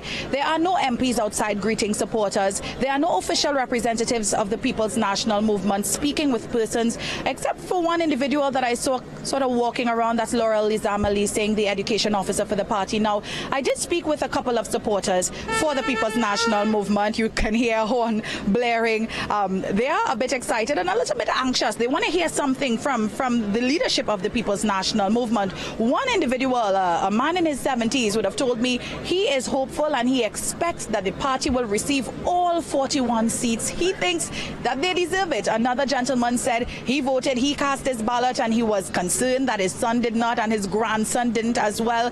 But of course, he believes that the People's National Movement ran a very clean campaign, and he's saying, look, the party can't force anyone to vote. He saw it within his own household, and he thinks, though, that the party did enough to sort of try to influence the young voters to come out here this evening. Now, we do see some vendors setting up. People are selling chow, pineapple chow, drinks, but there are very few people here. People are just huddled in corners, chatting with each other, speaking with one another. We haven't really gotten a sense of where the party feels it currently stands as votes are being counted. There's nobody updating anyone, and they're saying, you know, we remain hopeful, we remain optimistic about this result. We believe that the People's National Movement can bring this home, but it's still to be seen because votes are still being counted. So we will bring you more information as it comes to hand. It's Doris Polo for CNC3 News in Port of Spain. All right, so our panelists need a break. We're going to get some water. We'll be right back. You're watching CNC3's election coverage. It is election night, decision day here in Trinidad and Tobago.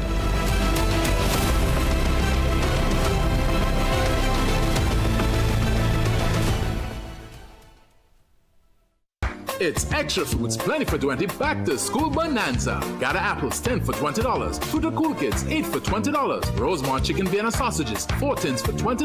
Perdix chicken fries 2 for $20. Swiss spaghetti 3 packs for $20. Kirkland chewy granola bars 8 for $20. Swiss peanut butter $20. Europe fries 1 kilogram $20 a pack, and so much more. Plus, check us out on Facebook, Instagram, and TikTok for even more specials. Extra Foods, always extra for less. Tonight, as the nation waits, know that at Standard, you've always made the right choice. We believe everyone deserves a beautiful, comfortable home. At Standard, we bring you the best deals for everyday living. Appliances, furniture, electronics, because at Standard, when it comes to price, nobody beats us. Make the winning choice for your home. Shop in store or online at standardtt.com. We have over 30 fatty acids in Omega XL. Wow. And it's not found in any other product or from any other source. It is so much more than a fish oil. But the real game changer is the SPM content of Omega XL. These are specialized pro-resolving mediators that are actually 1,000 times more powerful at reducing inflammation than omega-3s. The only thing you have to lose is the pain. Try Omega XL. It works. How has Omega XL worked for you? How has it helped? First, when I wake up in the morning, I start to feel a lot lighter on my feet, meaning normally you wake up from a game yesterday and you're feeling a bit cranky and back feeling a bit stiff. It was always a challenge. You realize the difference in how you move, and these products have been amazing to me. I can't explain unless someone try the products and be consistent on the products. Call now to get Omega XL. Recession have you down? Don't lose hope. Head on down to Tire Clinic for the recession deals. That should big savings with our road hazard warranty on Dunlop, Sumitomo, and Falcon tires. Available at Tire Clinic, Cuba, Chaguanas, and Pleasance Park. Tire Clinic, a tire for every need. Call 636-8973 or 636-2958. It's Extra Foods Plenty for 20 Back to School Bonanza. Got apples 10 for $20. Fruit of Cool Kids 8 for $20. Rosemont chicken Vienna sausages 4 tins for $20. Burdick's chicken franks 2 for $20. Swiss spaghetti 3 packs for $20. Kirkland chewy granola bars 8 for $20. Swiss peanut butter $20. Europe fries 1 kilogram $20 a pack, and so much more. Plus, check us out on Facebook, Instagram, and TikTok for even more specials. Extra Foods, always extra for less. Get ready for the epic return of John Thomas's Showtime. Join us at Queen's Hall this Mother's Day weekend. Prepare for an electrifying lineup you won't want to miss. Experience the groundbreaking music of Hamilton, the soul-stirring brilliance of The Color Purple, the excitement of High School Musical, the timeless story of Annie, the inspiring spirit of Moana, and the revolutionary story of Aida. Don't miss the excitement on May 9th, 10th, and 11th. Get your early bird tickets now at Queen's Hall box office or online at queenshalltt.com. Showtime is back. Get your tickets today. Ready to spoil mom and save big? It's the For the Love of Mom sale only at Bright Ideas. We're talking massive savings on the things she loves and the home really needs. Get 50% off all flowers and ornaments, 10% off all appliances. Yes, every single one. And brace yourself for big appliance blowouts. Acro's twin tub washer, 13 kg, just $15.99. 15 kg, $19.99 with free laundry basket. Acro's 30-inch stove, now $299.99. With the free pot. Magnum 30-inch gas stove as low as $18.99. And the Whirlpool 16 cubic foot fridge was $66.50, now $52.99. And we have more large appliance deals in store. Plus enjoy up to 25% off kitchenware, bakeware, serveware, mats, carpets, household essentials, and more. This Mother's Day, celebrate her spark, style her space, and save like never before. Only at Bright Ideas. At Cruise Inn Hotel and Yachting Center, we're all about time. In fact, once you check in, there's no time to lose. Reconnect with a little family time. Make a splash with some pool time. Spend some treasured quality time. Or just immerse yourself in some quiet time.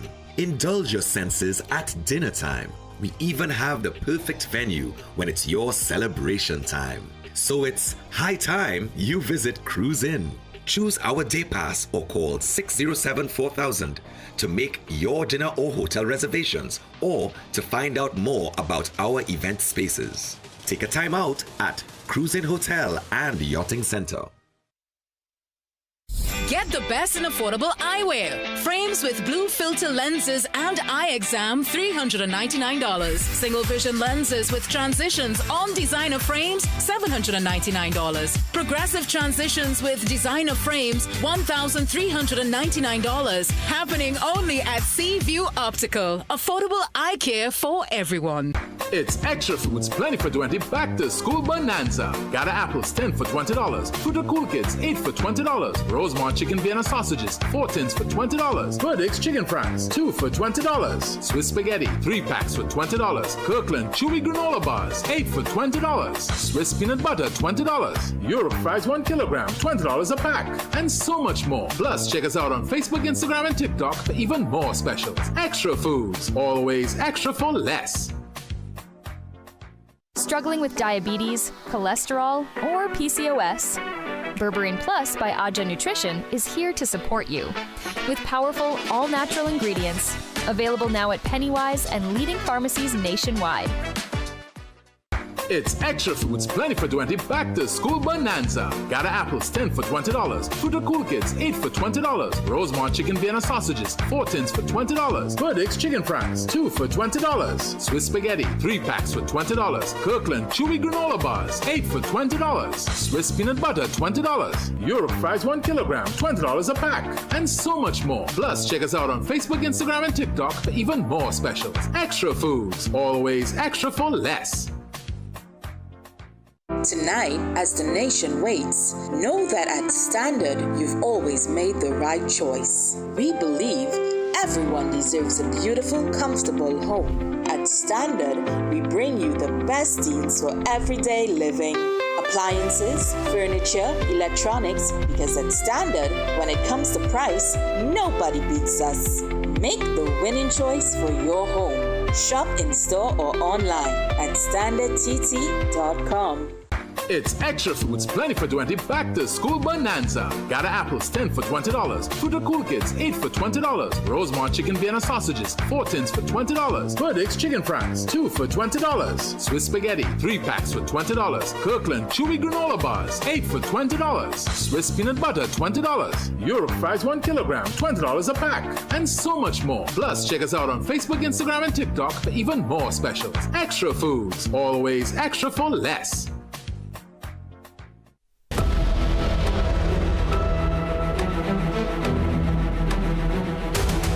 All right, we're getting some really major news coming out of the decision desk. We're going over to Akash now.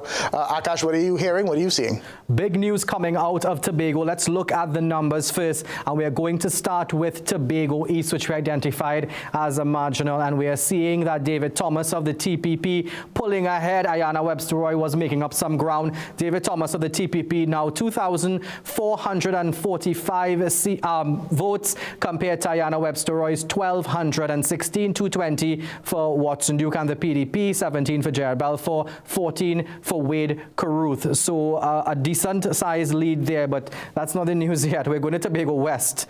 Right, we're going to go to Tobago West, and Shamfa Kudjo Lewis, the incumbent, 1,539 seats, thought to be a PNM safe seat after they won it by over 4,000 votes in 2020. But let's look at Joel Sampson of the TPP, 1,903 votes, taking a lead there over Shamfa Kudjo Lewis. Now you're looking at those numbers and you're thinking, still early days, only 12.3% of the electorate in that constituency.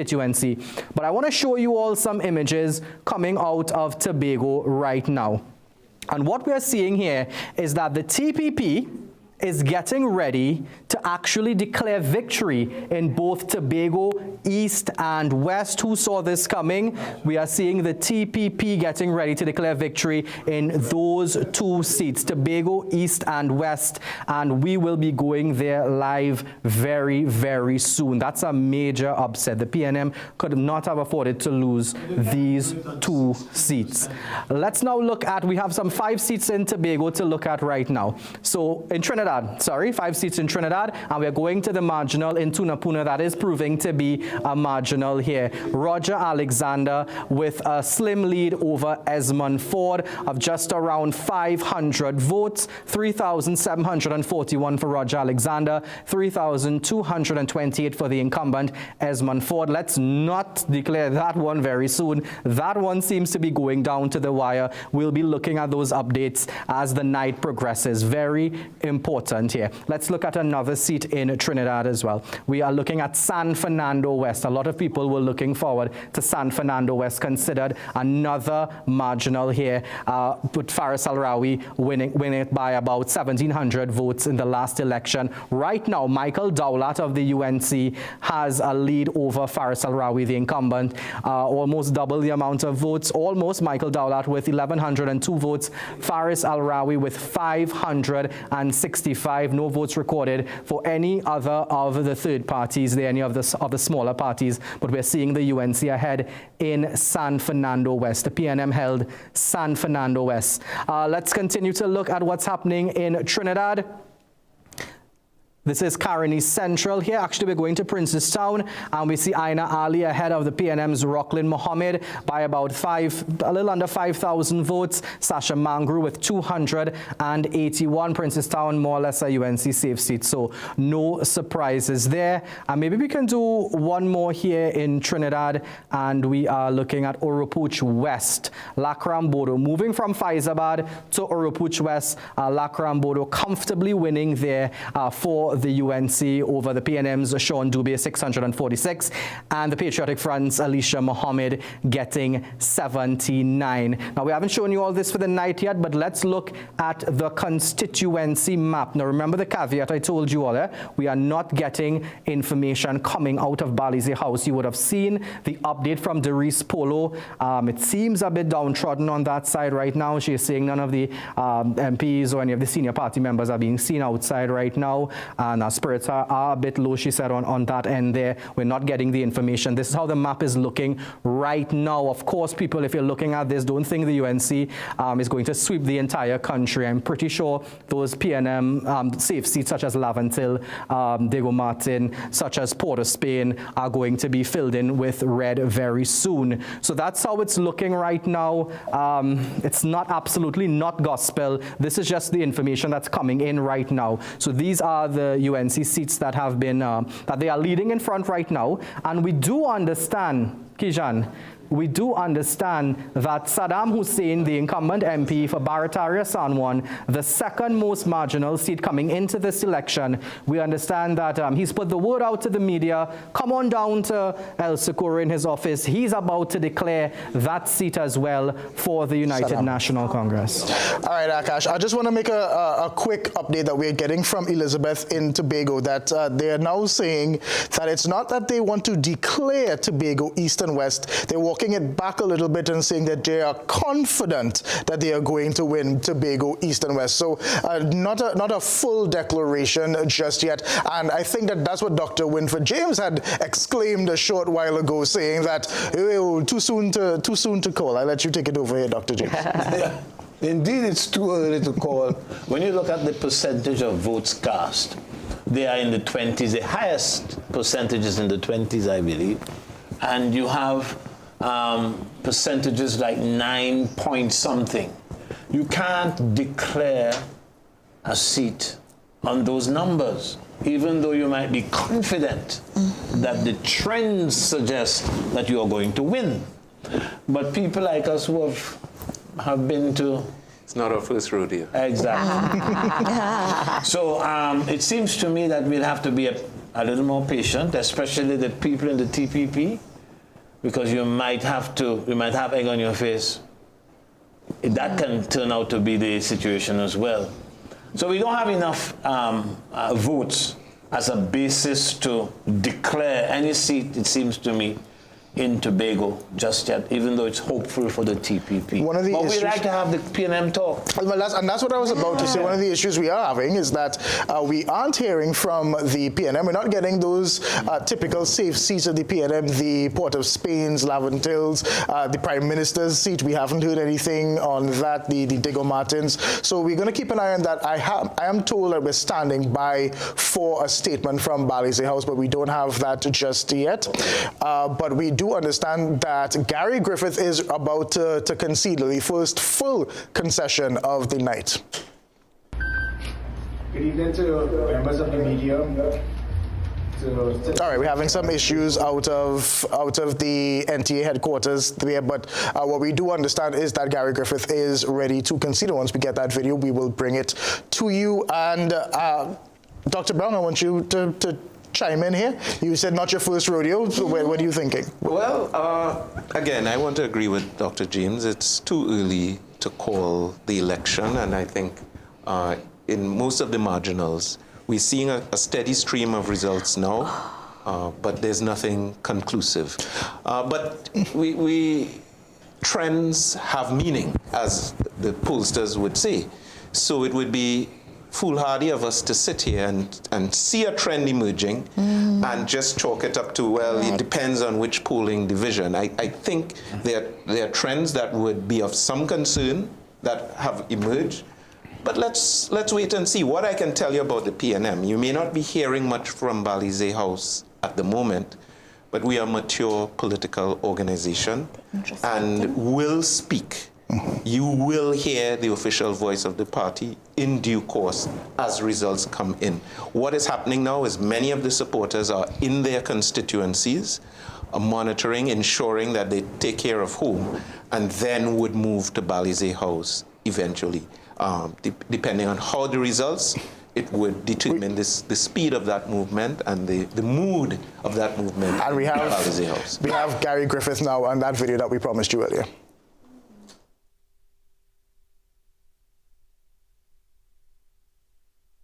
The country 18 years later an option for third choice other than the PNM or the UNC. And what we will probably hear for the next 5 years, regardless of who might win and who might lose, the PNM and UNC, one will be government, one will be opposition. People will criticize and complain and say they're fed up of both parties, but it does not change. 99% of the voting would have shown that they have stuck to the status quo. They have stuck to the concept of they are going to hold on to that base support. And I said there's nothing, I am not going to criticize anyone for this. The PNM and UNC have done tremendous work to assist in the development of Trinidad and Tobago. They have made mistakes. Whoever is going to be in government, they may also make mistakes. I ask all of you, all of the NTA, understand that political parties and the supporters, they are not the enemy. I think for far too long we have seen the country being divided by politicians and political parties because of the hate, the animosity, the bitterness, in a deliberate attempt to divide the country to get into power. We have not done that. The NTA, we have tried to unite Trinidad and Tobago, and we will continue to provide that opportunity and give that choice for citizens of Trinidad and Tobago. Probably if Barack Obama decides to lead a third party, he might lose his deposit as well. That is just the way it is in Trinidad and Tobago. And similar to other countries, in the United States, the same thing with the Democrats and the Republicans, and people will criticize both. I wish to thank the media for giving us the opportunity to show the options that the country had. You all were very independent, you were very impartial, you gave us that choice. Thank you very much. I think no one can actually question the caliber of the candidates of the NTA. You all are second to none. Most of you all, if you all had these individuals going up for probably any other seat for any of the two major parties, they would have done just as well, if not even better than most of the other candidates, because there was quality stuff.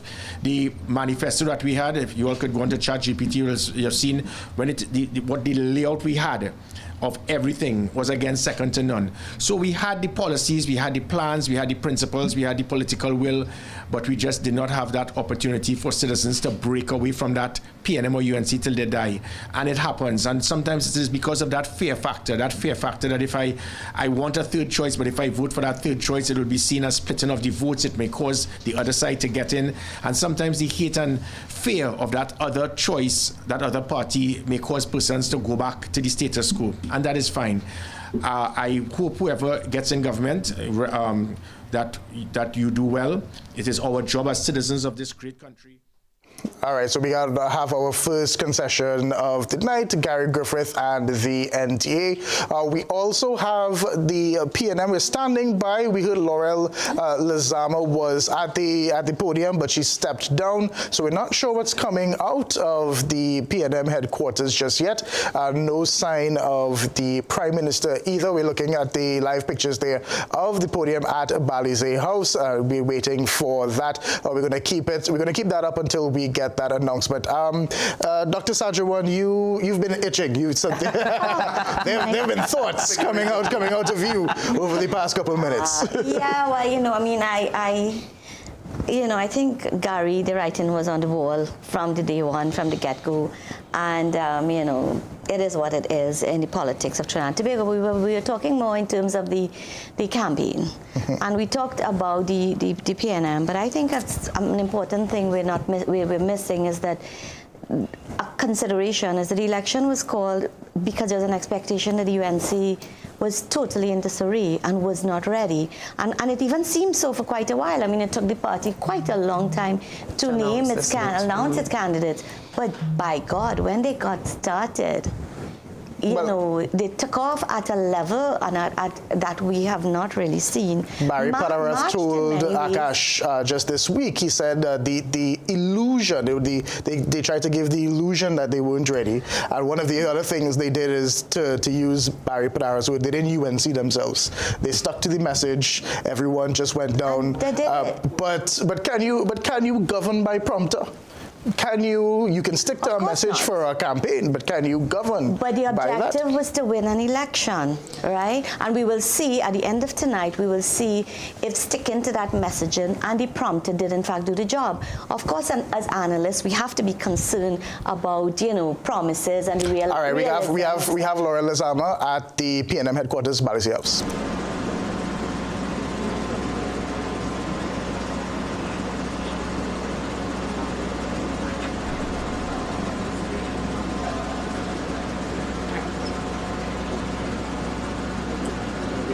Laptop or in front of the... Sorry?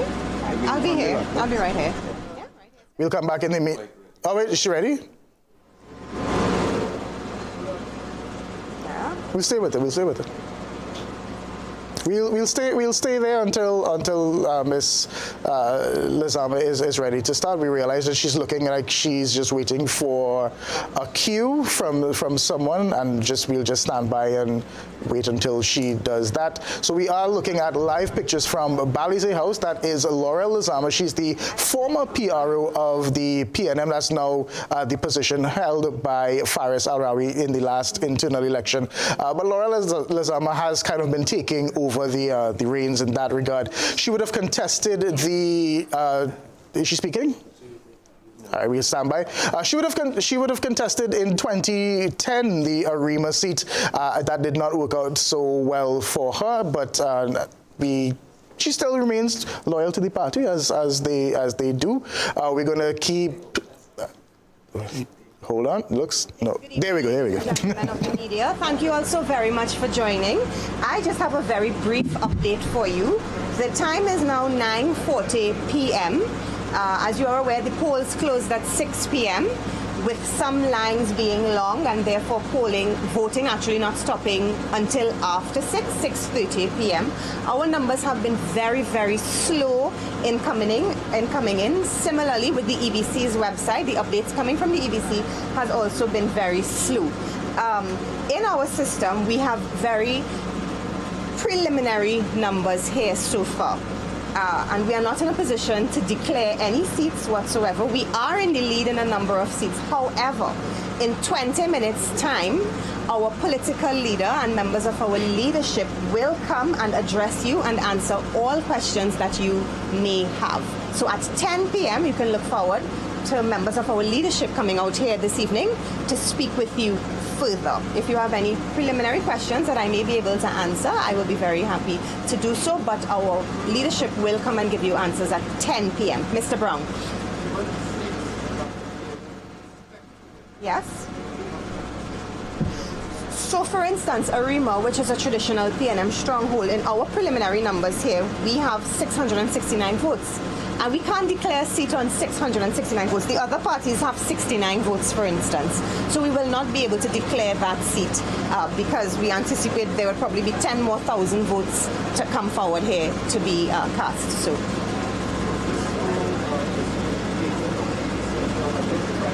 Yes. We have had in 2020, because of the COVID, things had been very slow as well. So I'm not surprised that information is still slow in coming. This is not an anomaly. Information has been traditionally slow to come in. Yes. Yes. So based on this, for instance,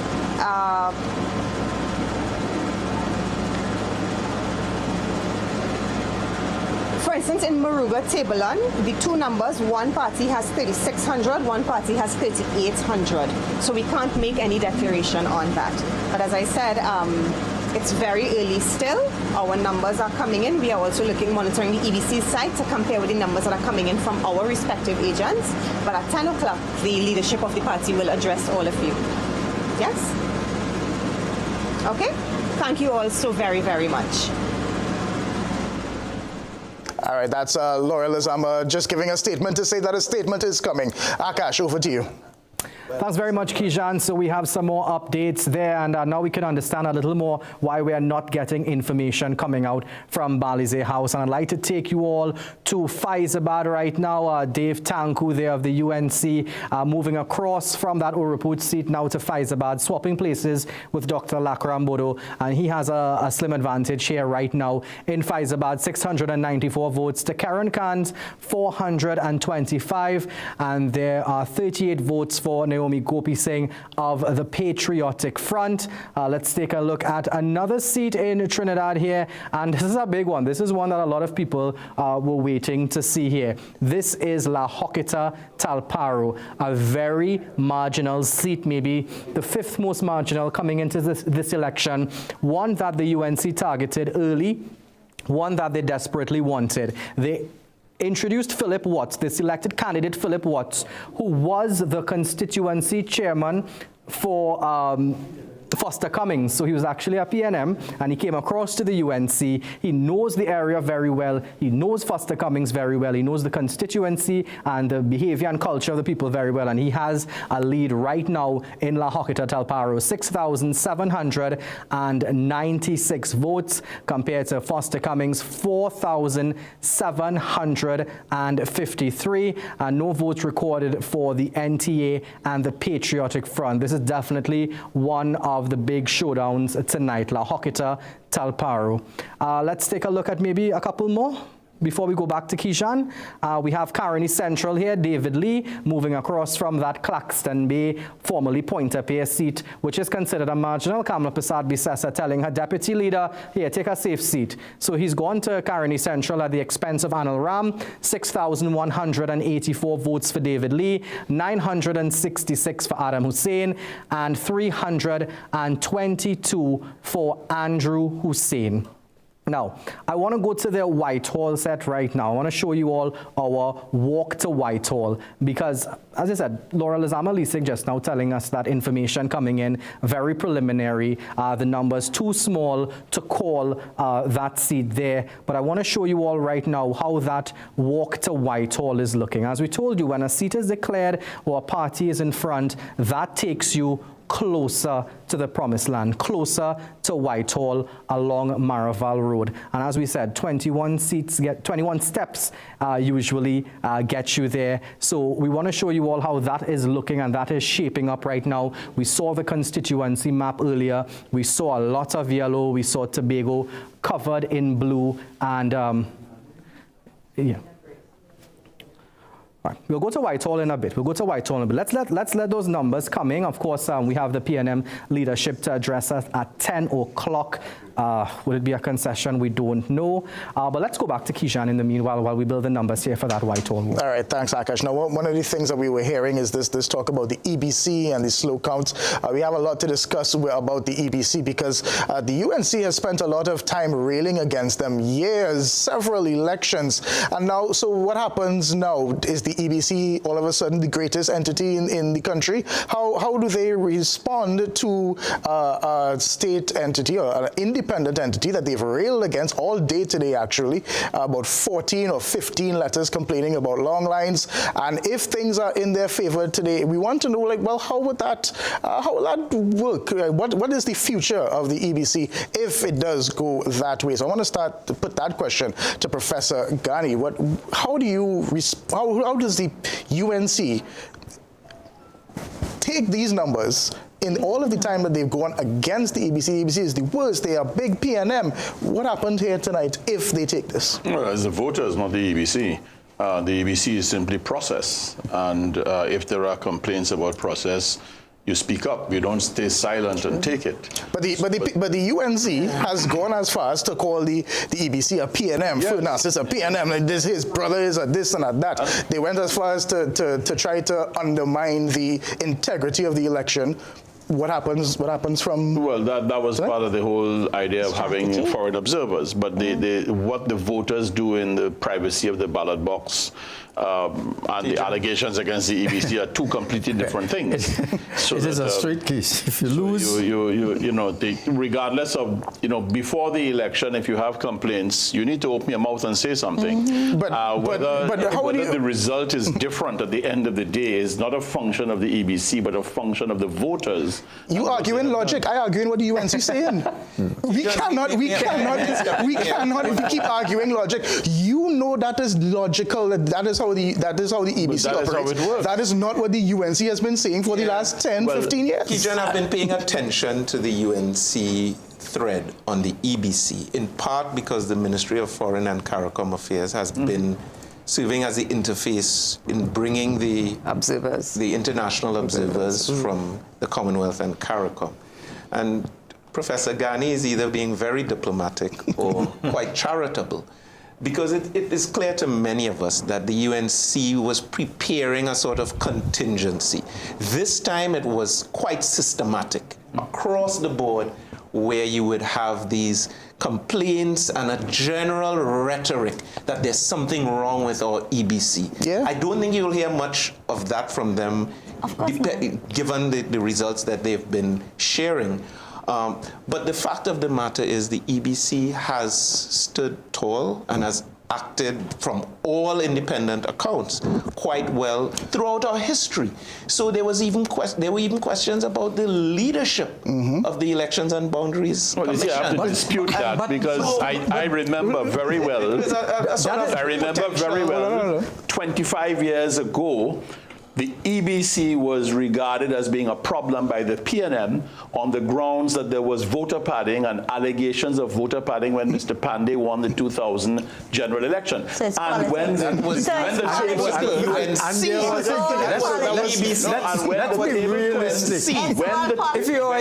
if you're going up for election, when the table if you are going up for election, hold on. Any party that is smart would criticize the institution in the event that you lose. Yes. Now, the problem there is that we take a winner-take-all and we demonize institutions in Trinidad and Tobago. Yeah. So that what we have, the cumulative effect is that we have institutions, nobody believes in the politicians. Right? If we had surveys about politicians, they'll be down. Nobody believes government when they speak. Nobody believes the EBC. Nobody believes the judiciary. Nobody believes the trade unions anymore. So we are ending up in a society, if we're not careful, that by incrementally we will delegitimize our country.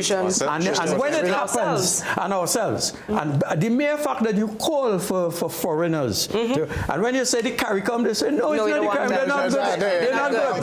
They're like us. So we bring the white people, or the colonial masters, to supervise and tell us you have behaved yourself. Now, I'm not taking you out there, because you were part of that machinery too, Mr. Giles? Yes, no, you were part of that machinery. All politicians do that.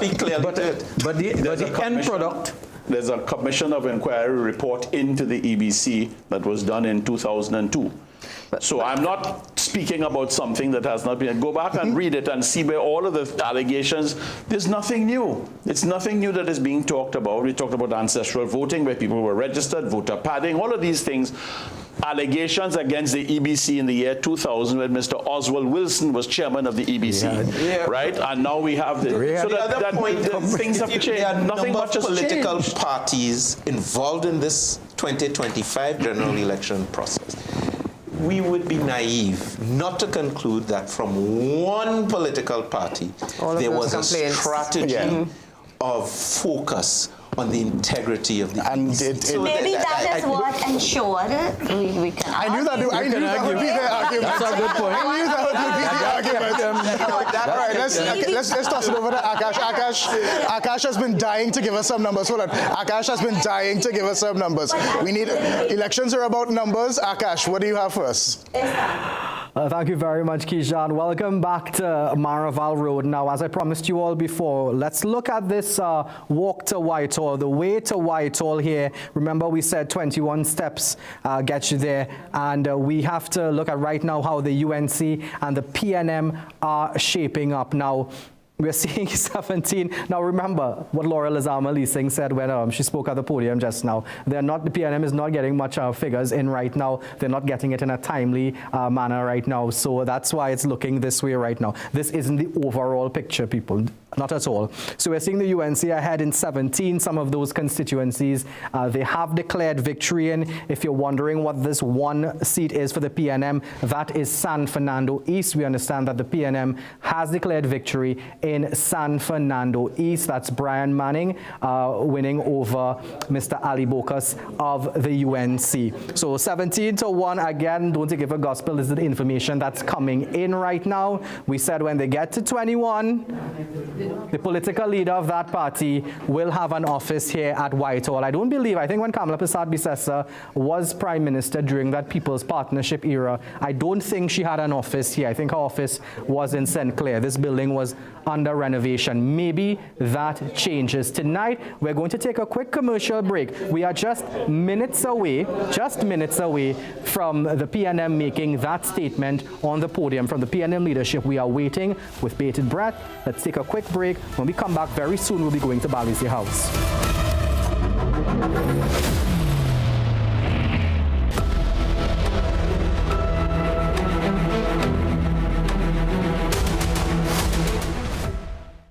We have over 30 fatty acids in Omega XL. Wow. And it's not found in any other product or from any other source. It is so much more than a fish oil. But the real game changer is the SPM content of Omega XL. These are specialized pro-resolving mediators that are actually 1,000 times more powerful at reducing inflammation than omega-3s. The only thing you have to lose is the pain. Try Omega XL. It works. Ready to spoil mom and save big? It's the For the Love of Mom sale only at Bright Ideas. We're talking massive savings on the things she loves and the home really needs. Get 50% off all flowers and ornaments, 10% off all appliances. Yes, every single one. And brace yourself for big appliance blowouts. Acro's twin tub washer, 13 kg, just $15.99. 15 kg, $19.99 with free laundry basket. Acro's 30-inch stove, now $299.99. With a free pot. Magnum 30-inch gas stove as low as $18.99. And the Whirlpool 16 cubic foot fridge was $66.50, now $52.99. And we have more large appliance deals in store. Plus enjoy up to 25% off kitchenware, bakeware, serveware, mats, carpets, household essentials, and more. This Mother's Day, celebrate her spark, style her space, and save like never before. Only at Bright Ideas.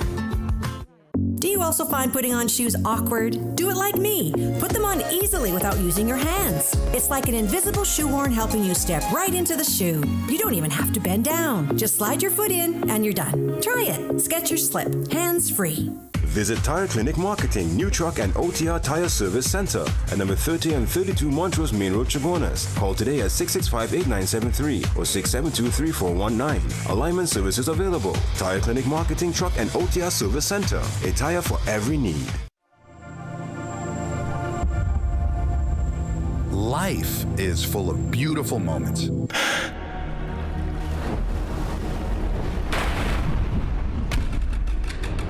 But without good health, we might miss the joy they bring. So how can we look and feel beautiful? Studies show that supplementing omega-3s can support healthy hair, eyes, nails, skin, and brain development. Try Omega XL, featuring our unique green lip muscle formula from New Zealand for superior omega-3 absorption, available nationwide. Gaming Express Limited is a premium importer and retailer of the highest quality brand name electronics. We stock the widest range of PlayStation, Nintendo Switch, Samsung, and Apple devices and accessories.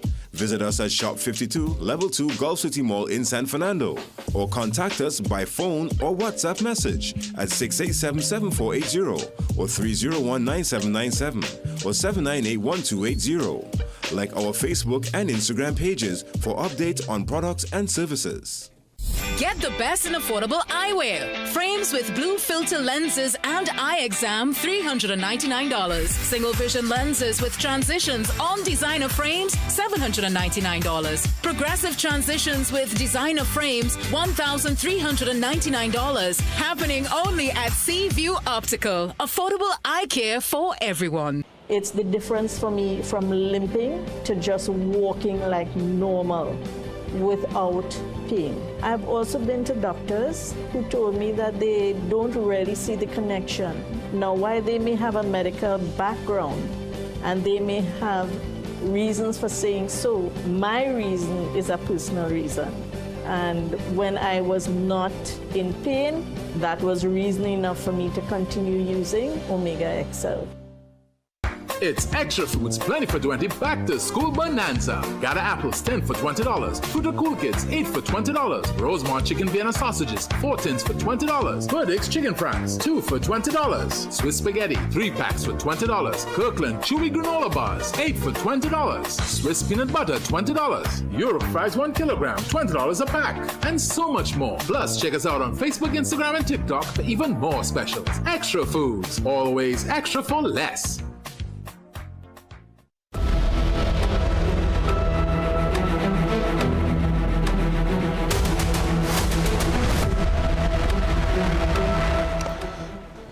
All right, welcome back to the CNC3's coverage of election night. It's about a minute to 10 o'clock. We were promised another statement from the PNM at 10 o'clock. We're still standing by for that.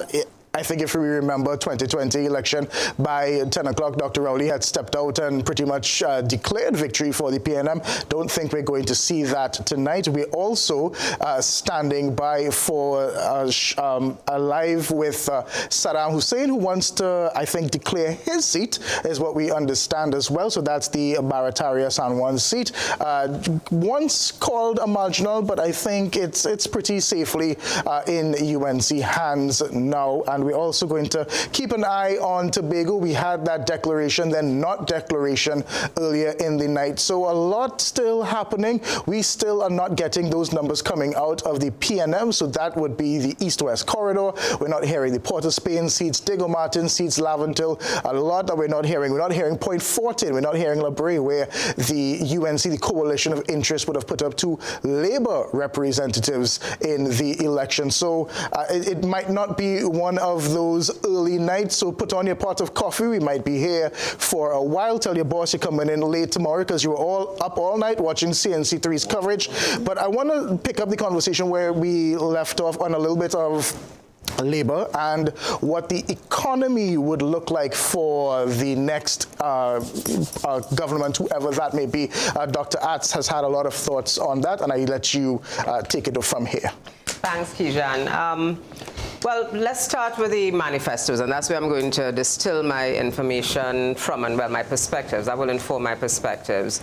So I will start with the UNC, who published a number of manifestos, so there was no one large document. But on the hustings, I think that is where a lot of the flavor and the temperature in terms of what they're going to be doing. One of the things, so they try to close the gap with Labour.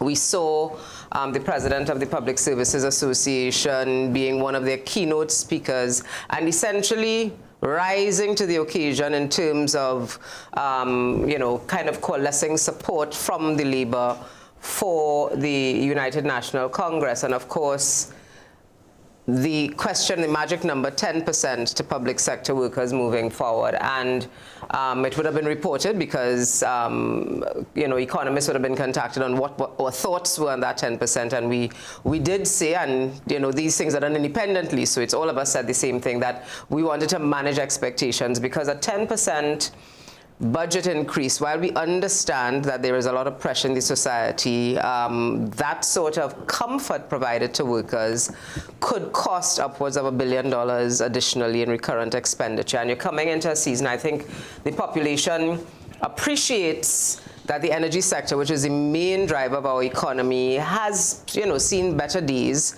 and we know that that has impacted on government's revenue. So enter the conversation again around diversification. So the United National Congress, in their manifestos, they presented, alternative revenue streams. They also enticed the population by saying, well, we're going to do away with all of these hardship and I'm using the term hardship taxes, such as the property tax. I just want to look at, we're bringing you some live pictures. We can bring that back up if we can. These are some pictures coming out of UNC headquarters in Mulchan, Sichan Raid. And just for like a brief second, we would have seen numbers that they are putting up there for La Hoqueta Talparo, which seems that Foster Cummings does not have that lead. That's the numbers. We're looking like over nearly 2,000 loss. It's about 2,000, Hey, my math's not that bad. We're looking at that, and we would have seen, like anybody who lived in La Hoqueta Talparo, Foster Cummings would have put a lot of work into that seat during that time, but did it matter? So we're gonna keep an eye on that. Dr. Sajuman, as the other economist on the panel, what do you make of the next 5 years? The next government, I just wanted to complete my thoughts. Sorry, I didn't interrupt you. Absolutely. Because we were talking about some of the expenditures, some of the sweeteners that were promised in terms of the salary increase. The negotiations will start at 10% as opposed to what had become the magic number, 4 or 5% under Minister Imbert. But then there is also the conversation about doing away with the property tax, which is an estimated $125 million, doing away with the online 7% tax that persons who shop online, which is between 2017 to 2024, that was almost $400 million in revenue. So the question that immediately arises, while we appreciate the need for there to be diversification and an urgent need for diversification, given what is happening in the energy sector, what are the next steps? Because diversification, we've not been able to achieve the levels of diversification we've wanted over the last 60 years or so. So in 5 years, how successful will we be? And I'm using the royal we here because this is Trinidad and Tobago moving forward, whoever leads. How are we going to close that gap, seeing that we have done away with some of these sources of revenue? Dr. Sajuman. Yeah, well, I think we have not been able to make a dent in diversification because it's really never been a priority. We have many governments have articulated it. No, I agree with you, but I'm saying... Right? So I think that's the thing. The thing is the expectation from the next government has to be that it has to be very clear, and the same kind of aggression that has been put towards the energy sector needs to be put, over for the last 9-10 years. I mean, people like myself, yourself, have been calling on the PNM to have done things like that. I want to put the geopolitics in. But let us, and if we talk, I know the expenditure issue, and I share that with you, but I want to say there is the politics and election, and then there is governance. No, and I totally agree with you. And I will say that what the UNC has, which the PNM doesn't have, and well, may not need to have, is when they get into office and they are confronted with the reality because they don't know the reality. Yes, I agree with you, absolutely. So when they get in there and they see the reality, they can now honestly speak to the population. But more importantly, I think there needs to be a very clear pathway to hope. That's correct. That vision. Absolutely. And I believe that if people understand the challenges, because there's no quick fix. You know that. It's no magic bullet to just have diversification happen tomorrow. But if people see where you can potentially take, people will hold and say, there have been expectations, and the results we're seeing tonight are premised on those expectations that persons are going to have. So I am not saying that, I understand the electioneering and all of the promises, etc. But responsibly, and yes, when they get in, they will need to understand what is the lay of the land and what is available. But you've made promises about 10%. You've made promises about no property tax, etc. Hold on one sec. We have Akash has some new numbers coming in. Remember, it's all about the numbers tonight.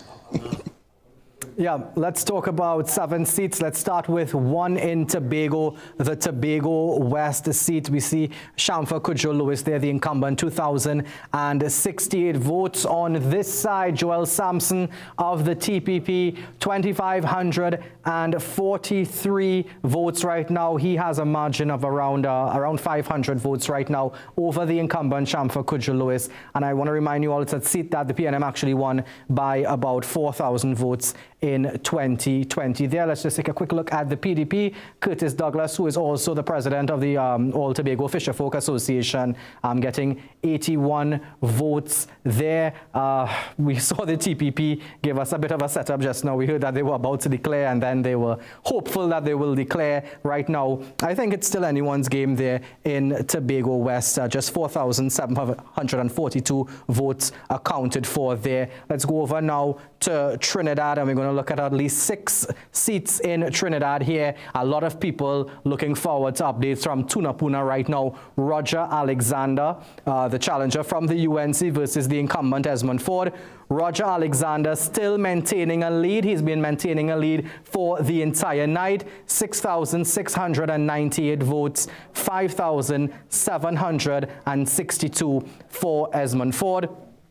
307 for Patriotic Front, Alexei Henry, 115 Savita Pierre for the NTA, and LaShawn Gopi of the Trinidad Humanity Campaign, the THC, getting 25 votes there. So Roger Alexander still leading in Tunapuna.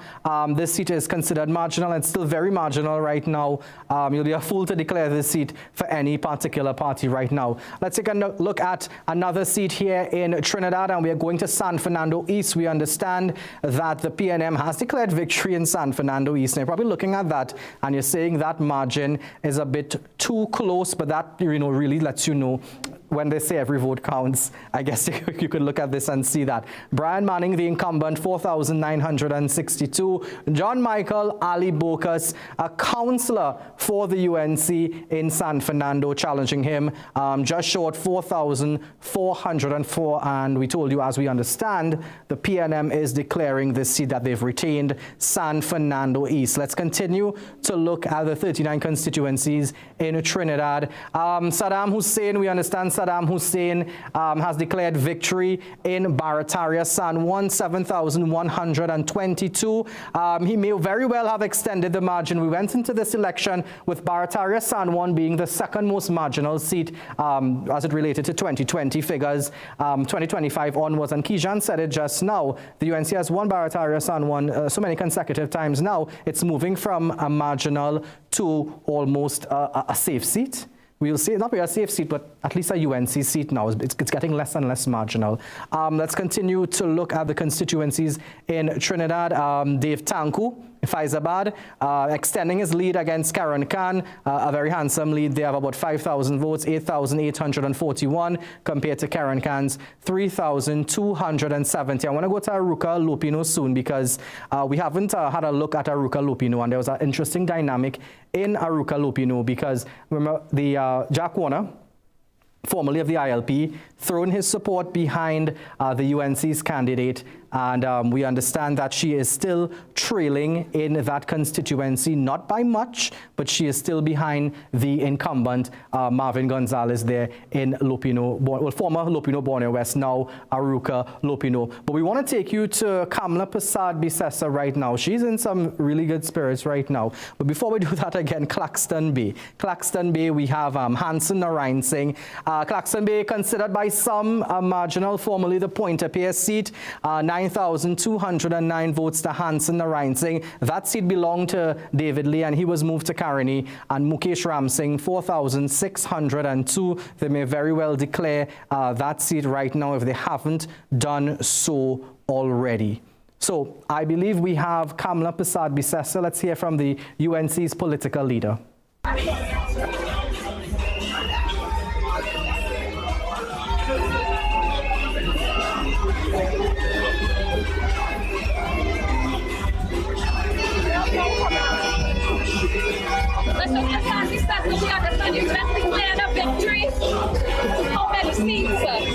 I can't say how many, but I know it's a victory. We have retained our 19 seats, and we are picking up 2 or 3 other marginals. So we've kept our 19, and we've gained 2 or 3 more, and Tobago has gone clear as well for Farley's party. What do you plan to say to your supporters? We just thank them them with all God's grace and blessings to them. When UNC wins, everybody wins. We will work to improve the quality of life of everyone in our land. Say thank you, Lord. We thank God. Thank God. And the supporters. What would you like to do now? I'm going up to headquarters. I'm going to party headquarters.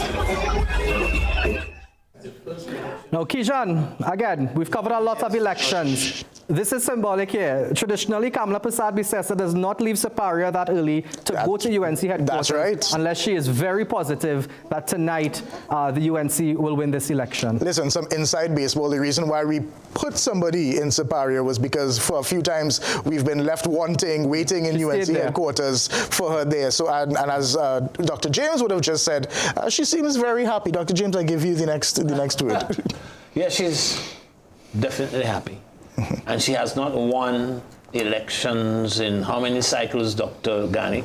It's been a while since she has won. General election. General election. Well, you see, if you measure it in terms of seats, yes, but the last local government election, yes, apart from that, had some indications. Correct. Where the UNC contested 31 less seats in local government and got more votes than the PNM. Right. Which was very significant, but it's not something that was given much frontline treatment. But in terms of general elections, she lost 2015 and she lost 2020. Indeed. You got a question? Dr. Brown. I want to go back a little bit to Dr. Atz and the discussion on the campaign promises and the implications for the immediate future of Trinidad and Tobago. I see a bit of an interesting formula here where now to gain office, you really have to, as the UNC would have demonstrated if they succeed tonight, to make some extreme commitments, because that's what they were to the population. It wasn't with any nuance. This is what we do. We would start from X, Y, and Z. And then that presents a very difficult formula for governance. I don't quite adopt the position of my immediate neighbor here, where they can go into office and say, well, we didn't know the situation was this bad, because the fundamentals of the economy are there for all of us to see. So I don't think that would be a good excuse to back down from these promises. And doesn't augur well for government. I know that I'm not Let him finish. So again, all of this, Dr. Satchel, let him finish. all of this I want to make is a with the point. proviso that the trend is pointing in a particular direction. But Kijan, I do want to go back, because you heard what Mrs. Prasad-Bissessar said just now. She's again echoing what I have detected as the consistent theme for the UNC in this particular campaign, which is, we care for you, we will take care of you. That was the PNM's theme some years ago. We love you, so we take good care of you. Yeah, right. Remember that. We all remember that song. There's been a bit of an evolution where we have the wherewithal and the capacity to fight and negotiate, and we understand that the Prime Minister and political leader of the PNM are on the podium at Balisay House. We're going to take you there now.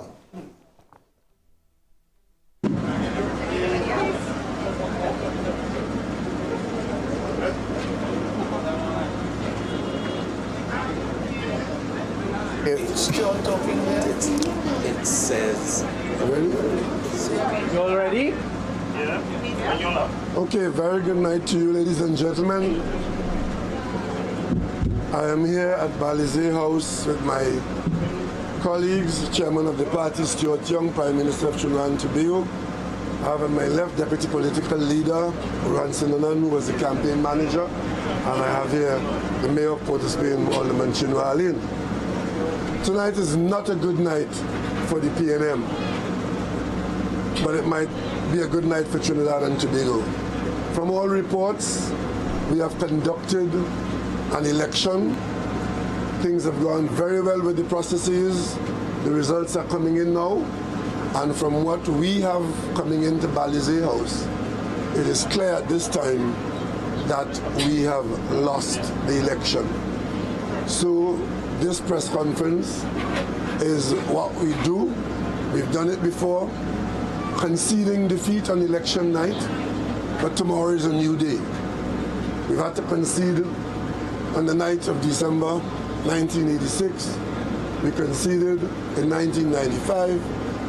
and we conceded in 2010. So this 70-year-old party, sometimes you win, sometimes you don't win.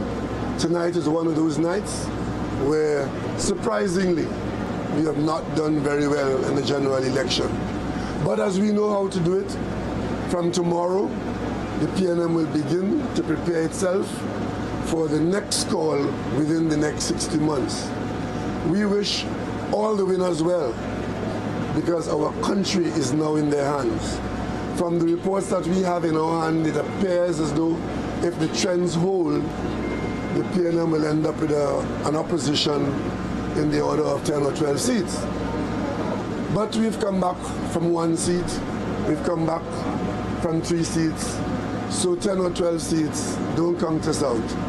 We will continue to remain faithful to our cause, which is to the interest and the service of the people of Trinidad and Tobago.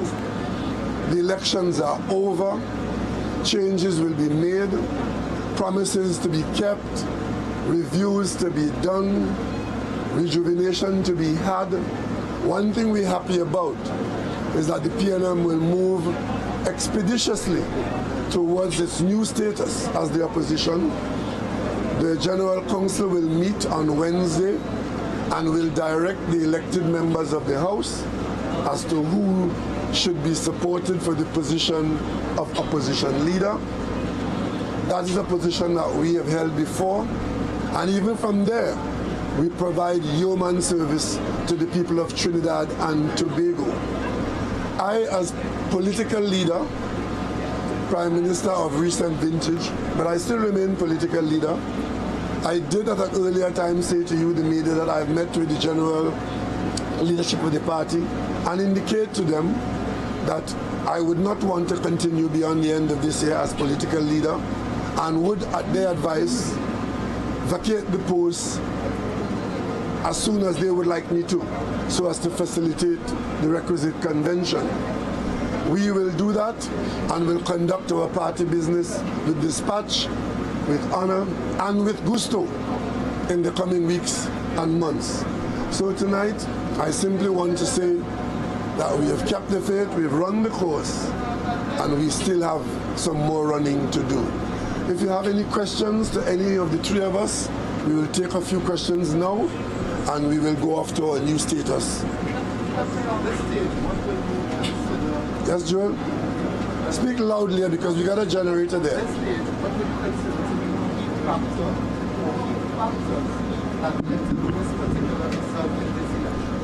Well, I think the population has chosen. One of the things that we have to be proud about is that in our system of governance, the management is chosen by the population. We went out there and competed for the position, and the population clearly, from Tobago to Point Fortin, the population has chosen the package of promises made by our political opponents. We can't argue with that. We put a package on the table. We put a direction on the table. We had a record behind us of the last 9.5 years. The population has chosen the package of promises. We said that we were a rejuvenated team offering, a new direction, a new chapter. The population chose those persons who they knew before, and on the basis of their past performance, they have been given the government again. We cannot argue with that. We are not going to argue with the electorate. As my grandmother has taught me, if good comes, it comes for all of us. And if bad comes, it comes for all of us. So while tonight at Balize House there is no rejoicing as we expected to, we are not despondent. We have not been here for 70 years by holding our heads down. As Mandela said, the problem is, and the shame is, when you go down, not to get up. The PNM has demonstrated when we are down, we come back with a vengeance. And 2025 will be no different. Media members only. We have a question over here. Let's get. opposition leader? That will be determined on Wednesday at Balizé House. Dr. Rowley, is there anything, they say hindsight is 2020, is there anything you would have done differently? I mean, going as far back as your resignation to now, is there anything at all you think the party could have done differently? At this stage, of course, if we've lost, we didn't do what the electorate wanted, or we didn't have what the electorate wanted. But that is the system. Those who are going into office, they're not going forever. They're going for a specific period of time. And we now have to reflect on what we have, who we are, what we offer, and get ready for the next outing. Dr. Rowley, you resigned as Prime Minister, but as PNM political leader, do you take personal accountability for this election? My party contested the election, the People's National Movement. I was leader of the party.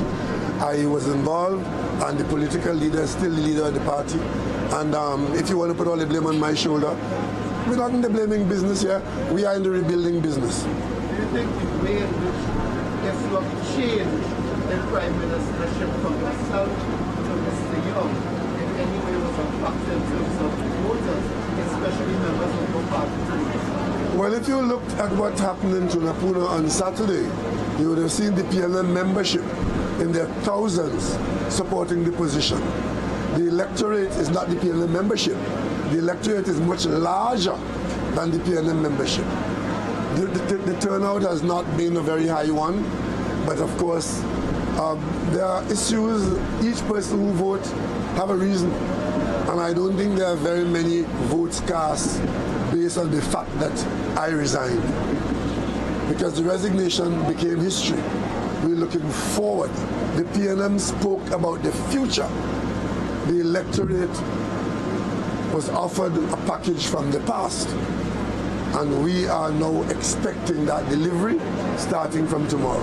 Dr. Rowley, Prime Minister, how do you feel in not having the ability to carry on some of the works that you have had in the office? Thank you very much for that question.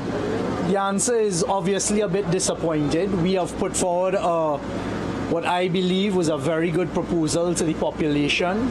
As I said only this morning, I believe we ran a very good campaign and a good fight, and we had quite a robust plan for the future. But the population has spoken, the electorate has spoken tonight, and we look forward to tomorrow morning. And the PNM is a strong party. We don't get here after 70 years, and from tomorrow morning, that's it. We're back, we rebuild. We will encourage all the young people to come forth. We have our experienced leaders with us still, and I can tell you something, from tomorrow morning you will see a strong PNM back on the road, back servicing the population of Trinidad and Tobago. And I certainly look forward to playing a part in that and a leadership role in that. Mr. Young, there's a perception that once the government's changed, that the next party that comes in is a clean sweep and they just get rid of everything. Of the things that you would have accomplished during your time in Parliament, what do you think is the one thing that UNC, if you have to tell them, well, we don't touch that? What is the one thing you would tell them not to touch? The population will judge UNC. I don't think a lot of what we achieved, especially in the energy sector, and the population and those who've elected them today would see in the next few months, next couple of years, whether they are able to deliver it. But only time will tell. Mr. Young, what do you have to say to your supporters here tonight who are leaving very disappointed?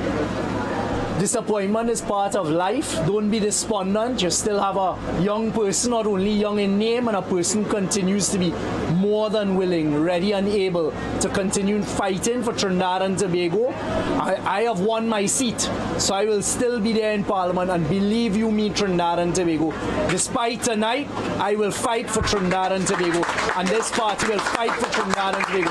And we will hold the UNC and that coalition of self-interest to the coals, and that is the new job. And you could rest assured, with every living breath in my body, I will carry out that fight for Trinidad and Tobago and the party. Those results are still coming in, but as the political leader says, we expect about between 10 and 13 seats at this time. What major seats you lost, Mr. Young? What's that, sorry? What major seats you lost? I don't think I don't think there's any such thing as a major seat. I don't think we've lost any PNM stronghold seat. But let's wait for the results to come in. As we all know, there are about 7 marginals here, and the 2 Tobago seats. So let's wait for the final results. The point is, once again, the PNM on principle has come forward. We are not dragging the country along, and we have come and we've declared a loss, and we're prepared. From tomorrow morning, we rebuild the party. All young people, you all still come on board, come and join us, and we carry on the fight for Trinidad and Tobago, albeit in a different position. Mr. Young, we understand, well, the initial reports are that PNM has lost Tobago. Your thoughts on, because they said it's in the promises and that kind of stuff that they would have made. What are your thoughts on losing Tobago? That I hope for Tobago's sake, what they have elected tonight manages to deliver whatever has been promised to them. But as I say, the PNM will continue. We have 2 great young leaders in Tobago who led the charge. They were parliamentarians for the last 2 terms. And we will rebuild. As the political leader said before, this is not the first time the PNM has to rebuild. And one thing you see for sure, every time we rebuild, we come back stronger and with a lot more. We have declared it. Minister Young, do you think that you went out more than you could chew by accepting the task that former Prime Minister would have given to you? Absolutely not. I am not the type. I was not forced into anything. I put myself forward. I offered myself for leadership amongst my parliamentary caucus. I was given that responsibility. And anytime I'm given responsibility, whatever it is, I will always give my all and give my best. So no, not at all. Dr. Rowley, do you think you chose the wrong person to succeed you? I didn't choose Mr. Young. The circumstances did. In my view, I only have 1 vote. And I had the experience of office, and I guided my party to a position, and he had the majority support in that position. He came to the electorate chose somebody else as Prime Minister. Leader of the PNM is now a different story. And even though tonight is not the result we were looking for, I see very many good possibilities in what we have done. So I have no regrets in supporting him as he offered himself as the best prepared person for the post of Prime Minister. But at the end of the day, the decision lies with the national population. Mr. Young, yes? Allegations of inducement being offered by the UNC to buy voters. What are your thoughts on that? I think they're more than allegations, but again, the PNM's way is not to delve into throwing accusations and allegations. I can tell you on my phone all day, it was very, very busy. We had legal teams in each constituency. I was following it very closely. And it was very disappointing, some of the behavior that can be attributed to other parties. And I'll just leave it at that. And one thing I'll ask Trinidad and Tobago, learn the lessons that need to be learned, because very often when people lead you down that garden path, it is very, very difficult to come back from that. And if that behavior that was described to me today, if only half of it is true, then I'm worried that that must never take root in Trinidad and Tobago. But we are not the sour grapes type. Thank you. We don't, what we're doing here, we are conceding defeat globally. We do not have final figures for any constituency. We have some preliminary numbers that indicate that we've lost seats. We have seen trends that indicate that we are not likely to win those seats. We have some figures with some outstanding polling divisions to come in. We are sufficiently knowledgeable about those polling divisions historically to know that we will not be able to overcome the challenges ahead of us in the particular constituencies. So what we are doing here, we know that we have lost the election. But to tell you which seat and by what margin and which number, we can't do that now. In a matter of a few hours, some hours, when the numbers come in from the EBC, those answers will come. Dr. Rowley, there's a perception that you went out on top when you resigned as Prime Minister. But now, the political party that you lead, you've lost this election. How do you think this loss will impact your time? I have no time. My time has ended. The only thing I'm doing now is getting ready to hand over the political leadership. But your time as political leader, how do you think this loss impacts it or affects it? Well, when you contest, whether it is cricket, football, election, being second is a possibility. Somebody else could always win. That's why they call it a contest. Dr. Rowley, do you wish that you had been a little bit more involved in terms of, going on the political platform more often with your successor? No. I think I supported my colleagues. I didn't want to be overly involved because you yourself would have been saying that I am in fact, how were you going to put it? You were going to say that I am young as Rowley 2.0. Yeah, you were going to be saying that Young had the crown, but I had the throne. That wasn't what I wanted. As a member of the party and as political leader, I came out in a measured way to provide support to the team, and I have no regrets about that, and I think I did as much as I could have done. And I didn't want to do any more because, frankly, I took myself out of the arena by resigning as Prime Minister and by indicating that I'm leaving as political leader. After 40-odd years, that was my decision, and I hope that you will accept it for what it is. Thank you all very much. Wow. Well, there you have it. Time of defeat called around 10:15 p.m. The PNM has conceded, and the United National Congress will become this country's next government for at least the next 5 years. Just to qualify what Dr. Rowley said there, just take a look at the map, which is a graphical representation. Of course, we haven't filled in all of the colors there, but what we can tell you all, Dr. Rowley and the PNM predicting they won between 10 to 13 seats. We'll sort that out a bit later, but there will be 3 parties in the parliament.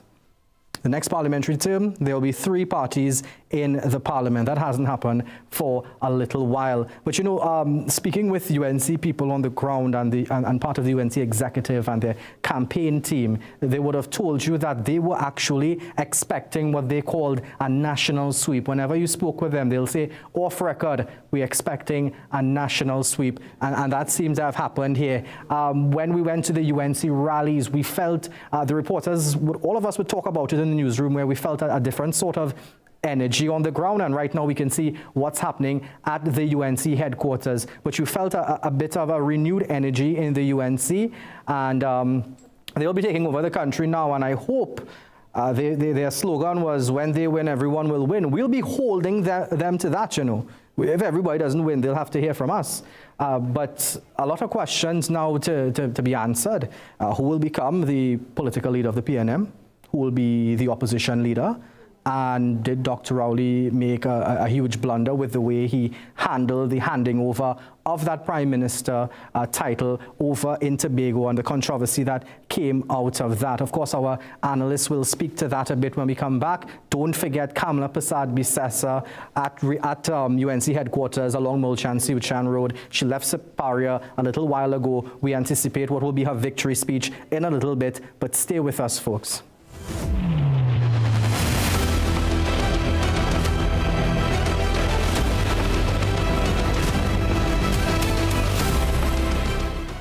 Ready to spoil mom and save big? It's the For the Love of Mom sale only at Bright Ideas. We're talking massive savings on the things she loves and the home really needs. Get 50% off all flowers and ornaments, 10% off all appliances. Yes, every single one. And brace yourself for big appliance blowouts. Acros Twin Tub Washer 13 kg just $15.99. 15 kg $19.99 with free laundry basket. Acros 30-inch stove now $299.99 with the free pot. Magnum 30-inch gas stove as low as $18.99. And the Whirlpool 16 cubic foot fridge was $66.50, now $52.99. And we have more large appliance deals in store. Plus enjoy up to 25% off kitchenware, bakeware, serveware, mats, carpets, household essentials, and more. This Mother's Day, celebrate her spark, style her space, and save like never before. Only at Bright Ideas.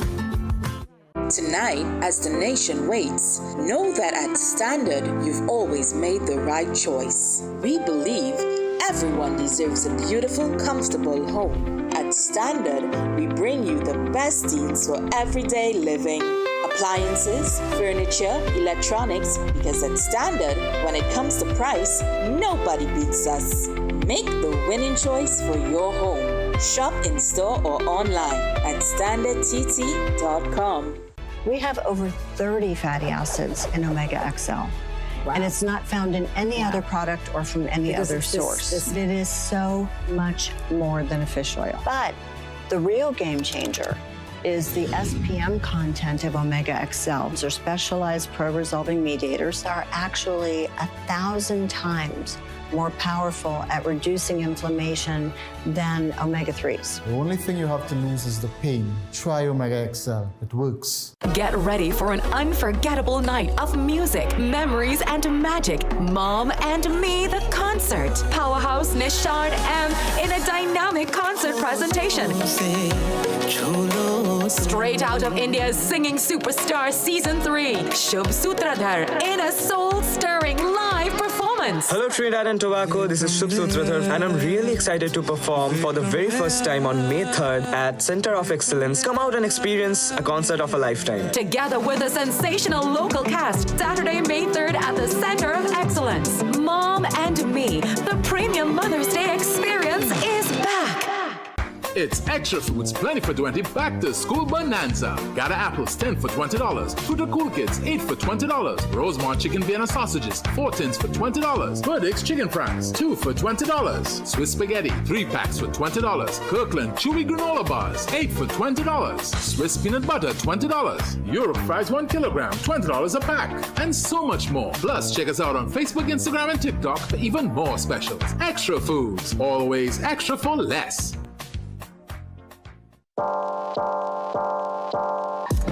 Welcome to Holiday Inn Express and Suites.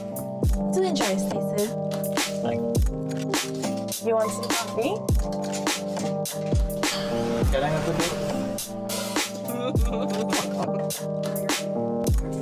Perfect then.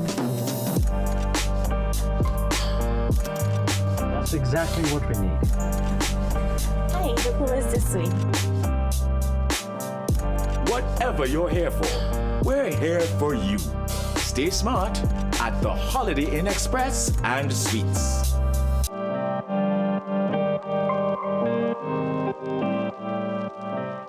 When you get a pain, if you go up on the roof and jump on anything, it will start to do it. You see that spine pain, when that sciatica starts to go down behind your leg, I don't want nobody to experience that. But Omega XL is a boss. It helped me a lot. When you're getting younger, as they just say, you always have some old pain, some elbow, somewhere hurting you. This is the old knee and them start to make me feel like I'm in 70s. Take Omega XL. It works. Chronic inflammation is the root cause of most of the diseases and the pain we experience. Omega XL reduces inflammation.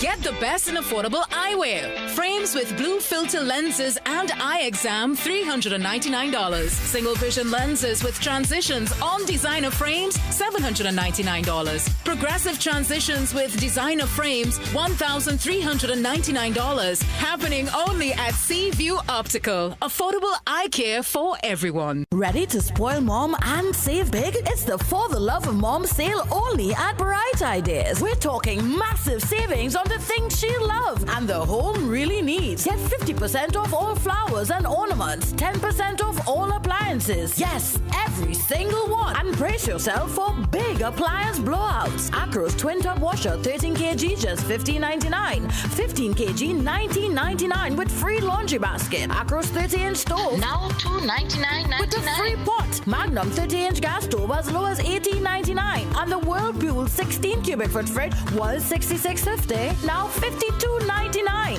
And we have more large appliance deals in store. Plus enjoy up to 25% off kitchenware, bakeware, serveware, mats, carpets, household essentials, and more. This Mother's Day, celebrate her spark, style her space, and save like never before. Only at Bright Ideas. It's Extra Foods Plenty for 20 Back to School Bonanza. Gather apples 10 for $20. Fruit of Cool Kids 8 for $20. Rosemont chicken Vienna sausages 4 tins for $20. Perdix chicken fries 2 for $20. Swiss spaghetti 3 packs for $20. Kirkland chewy granola bars 8 for $20. Swiss peanut butter $20. Europe fries 1 kilogram $20 a pack. And so much more. Plus check us out on Facebook, Instagram, and TikTok for even more specials. Extra Foods, always extra for less. Tonight, as the nation waits, know that at Standard, you've always made the right choice. We believe everyone deserves a beautiful, comfortable home. At Standard, we bring you the best deals for everyday living. Appliances, furniture, electronics, because at Standard, when it comes to price, nobody beats us. Make the winning choice for your home. Shop in store or online at standardtt.com.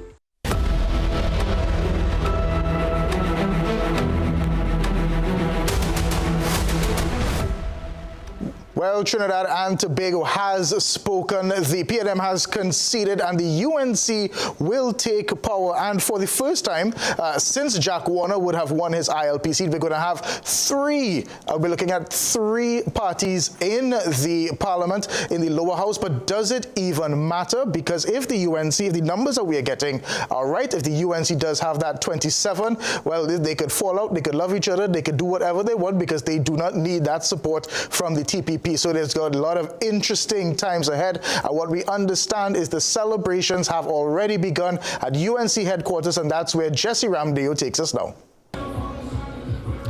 After preliminary information from the Elections and Boundaries Commission indicated that the United National Congress was taking a commanding lead across several of the polls, several electoral districts, it is confirmed that the party has won the 2025 general election. The People's National Movement would have conceded. It's a celebratory atmosphere here at the party's headquarters in Shogunasan. You can just have a look.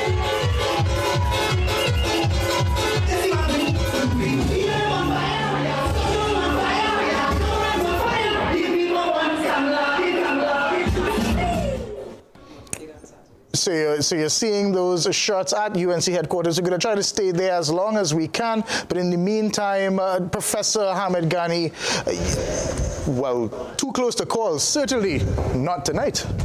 No, well, we got that wrong. The poll that was done was 45% UNC and 30% PNM. And then the split was between the PNM. But not even that. Even in our conversations, even in the conversations that we've been having amongst ourselves during Agenda 41, nobody was able to. But tonight we have that clear. We are now the people who are looking at the Trump and saying, well, there's no way, and we are the ones with the egg on our faces. I don't think so. I don't think so. I took a lot of egg on my face for putting out a fake poll. So let's start with let's start. So that can be wiped off now. The reality is that what we are seeing here tonight is a situation in which the UNC has managed to rebrand and reimage itself. Kamla Prasad-Bissessar has done likewise. And she had been written off as politically dead a long time ago. And this is what it looks like. It reminds me of Donald Trump coming back to the White House. But more than that, even within the party, Kamla Prasad-Bissessar now has within her ranks some of the most loyal, I don't want to say fanatic, but we could use that word, fanatic, sycophantic. Kamla Prasad-Bissessar not only has the mandate of the country, but she definitely has it of her party right now. Yes, and one of the things that we have to look at that helped to cause this was what happened on the other side with the PNM, having 2 leaders, and you saw 2 leaders addressing the country tonight. That strategy failed miserably, and that must be owned by Dr. Rowley, because he force-fed Stuart Young on the party, and the country got indigestion, and this is what has happened tonight. This is what has happened tonight. Dr. Brown, you were saying during the break that if they had won, it would have been the greatest thing. So let's get Dr. Brown to respond to that. Yeah, so first of all, coming off of what was just said at Balize House, there's a clear indication and concession.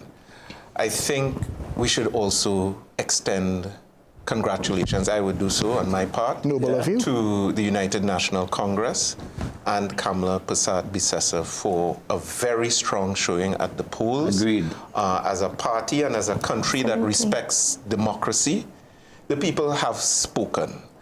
And that has to be respected as we move forward. At the same time, I would want to extend congratulations to the TPP for, at worst, a very strong showing in Tobago, and we still have to wait on the final results. But clearly there's a prospect that for the first time, the TPP may take a seat in the lower house of Parliament. So, no. But I want to agree to a certain extent that this may be a reward for the promises and the euphoria of the campaign, but at the same time, it's an opportunity for some introspection. It should be on the part of a party that has lost significant ground. And the PNM has demonstrated such maturity in the past. It is my anticipation that that maturity will be demonstrated internally, which may result and be rewarded in the long term with restoration to a position of strength. We've fallen a long way on this occasion. Okay, so before we go back to UNC headquarters, Rodney Charles, did you jump ship too soon? Not at all. My position is clear. I believed in a generational transfer of leadership, Trinidad and Tobago, in line with what is happening globally. We have it in Grenada, we have it in Tobago, we have it in Singapore. I'm seeing Kamla Prasad-Bissessar. I'm seeing Ian Allen behind her. And I stand by that position. You know, we're losing our feet, but we're going to wait together. How old is she? Well, 73. 73. Just doing something. Let's finish your thought until we get that feedback. Yes, so that what has happened to, and let me join with Dr. Brown, in congratulating Ms. Kamla Prasad-Bissessar. We have to be big people. Democracy has spoken. There was no issue that we shouldn't. We have to also congratulate the Tobago. What I am concerned about, deeply concerned about, is given the promises that have been made, when the demands come in, what would be the ability of Trinidad and Tobago to deal frontally, creatively with the demands? And the question comes in the context of geopolitical I believe Prime Minister-elect Kamla Prasad-Bissessar is speaking. Oh, Prakash, come back just in time. When God says yes, nobody can say no. I want to thank our coalition partners joined with us for us to secure this victory. So can we give them a round of applause? United Coalition of Interests. And of course, I thank all of you, rank and file members of the UNC who have stood with me through thick and thin, through light and through darkness. You have carried me on a journey that was filled with love, with determination and resilience. I started off this campaign by saying, you will be the real heroes in this story. And I end this campaign saying the same, you are the real heroes in this story of Trinidad and Tobago. All of you, I cannot single out one or two or three. There have been so many thousands of you working in your zones, working in your sections. Today was really a great display of cooperation and of hard work where everyone stood in their zone and worked. Whether the seat was Superior, whether the seat was St. Joseph, whether it was Tunapuna, whichever seat it was, we had teams and teams of activists and people working every single seat. And so they did so well. All of you, thank you for showing up. Thank you for staying on the course and believing in our great party. Thank you, TNT. I say thank you for your support during this campaign. Thank you for your confidence for a better TNT. and for letting the world know that we, the people, have the real power in Trinidad and Tobago.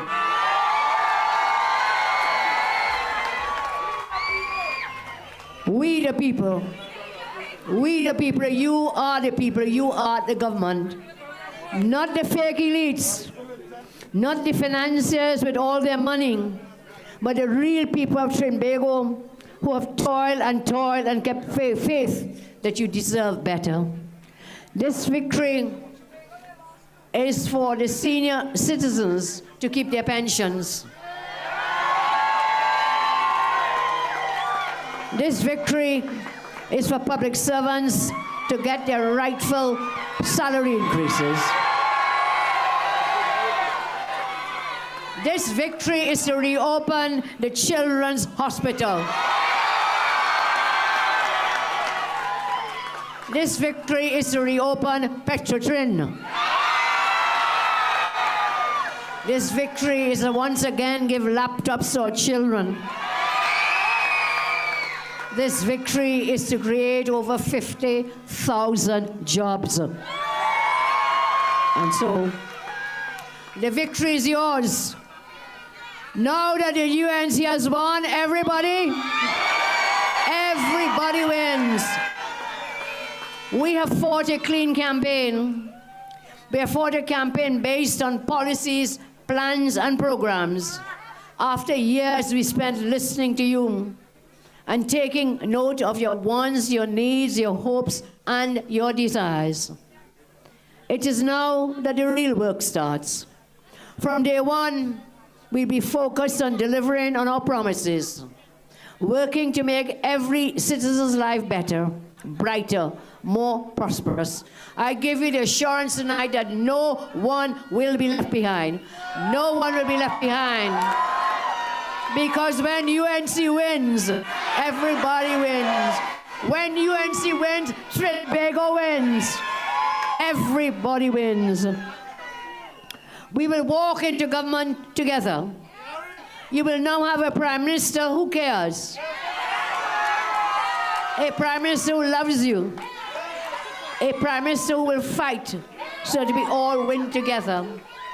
We will work for you. You are the real bosses, and we are here to serve. Serve the people. Serve the people.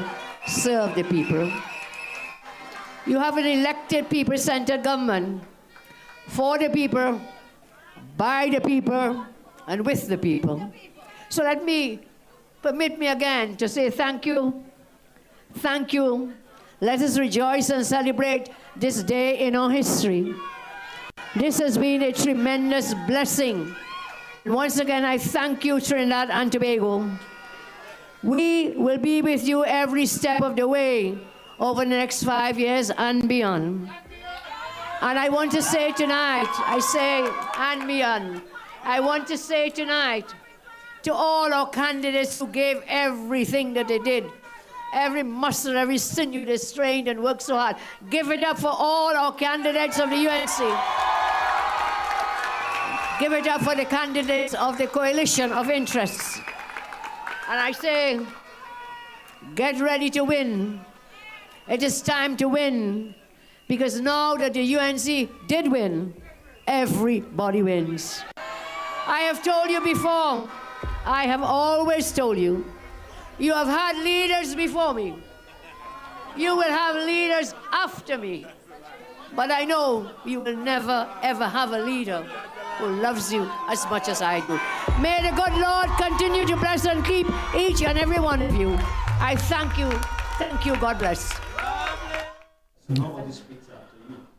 Well, we just heard from Prime Minister-elect Kamla Prasad-Bissessar.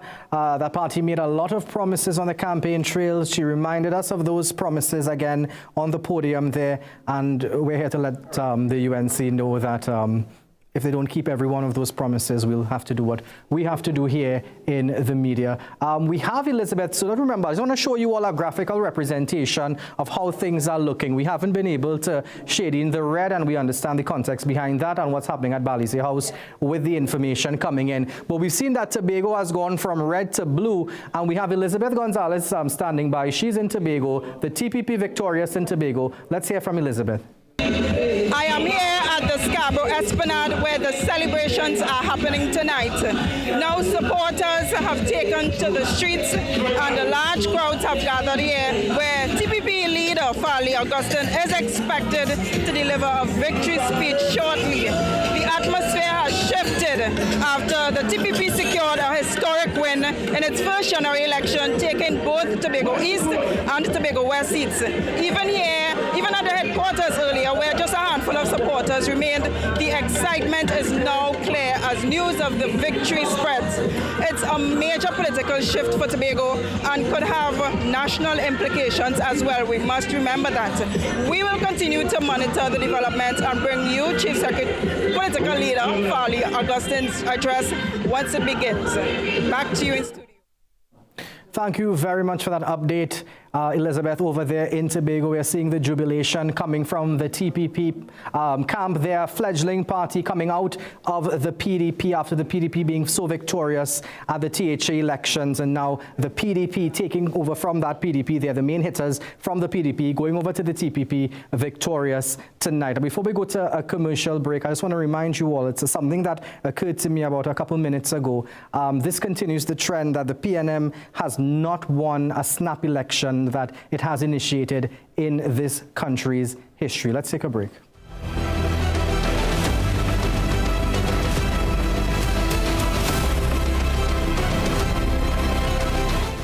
Whether you're an athlete, a business professional, or simply someone who values their health, Omega XL can empower you to keep doing what you love.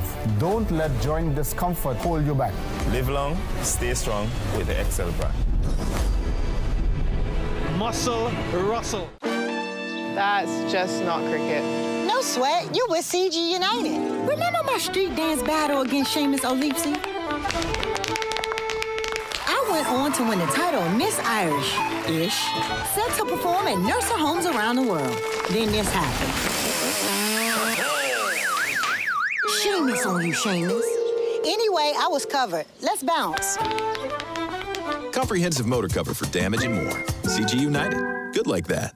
Ready to spoil mom and save big? It's the For the Love of Mom sale only at Bright Ideas. We're talking massive savings on the things she loves and the home really needs. Get 50% off all flowers and ornaments, 10% off all appliances. Yes, every single one. And brace yourself for big appliance blowouts. Acro's twin tub washer, 13 kg, just $15.99. 15 kg, $19.99 with free laundry basket. Acro's 30-inch stove, now $299.99. with the free pot. Magnum 30-inch gas stove as low as $18.99. And the Whirlpool 16 cubic foot fridge was $66.50, now $52.99. And we have more large appliance deals in store. Plus enjoy up to 25% off kitchenware, bakeware, serveware, mats, carpets, household essentials, and more. This Mother's Day, celebrate her spark, style her space, and save like never before. Only at Bright Ideas.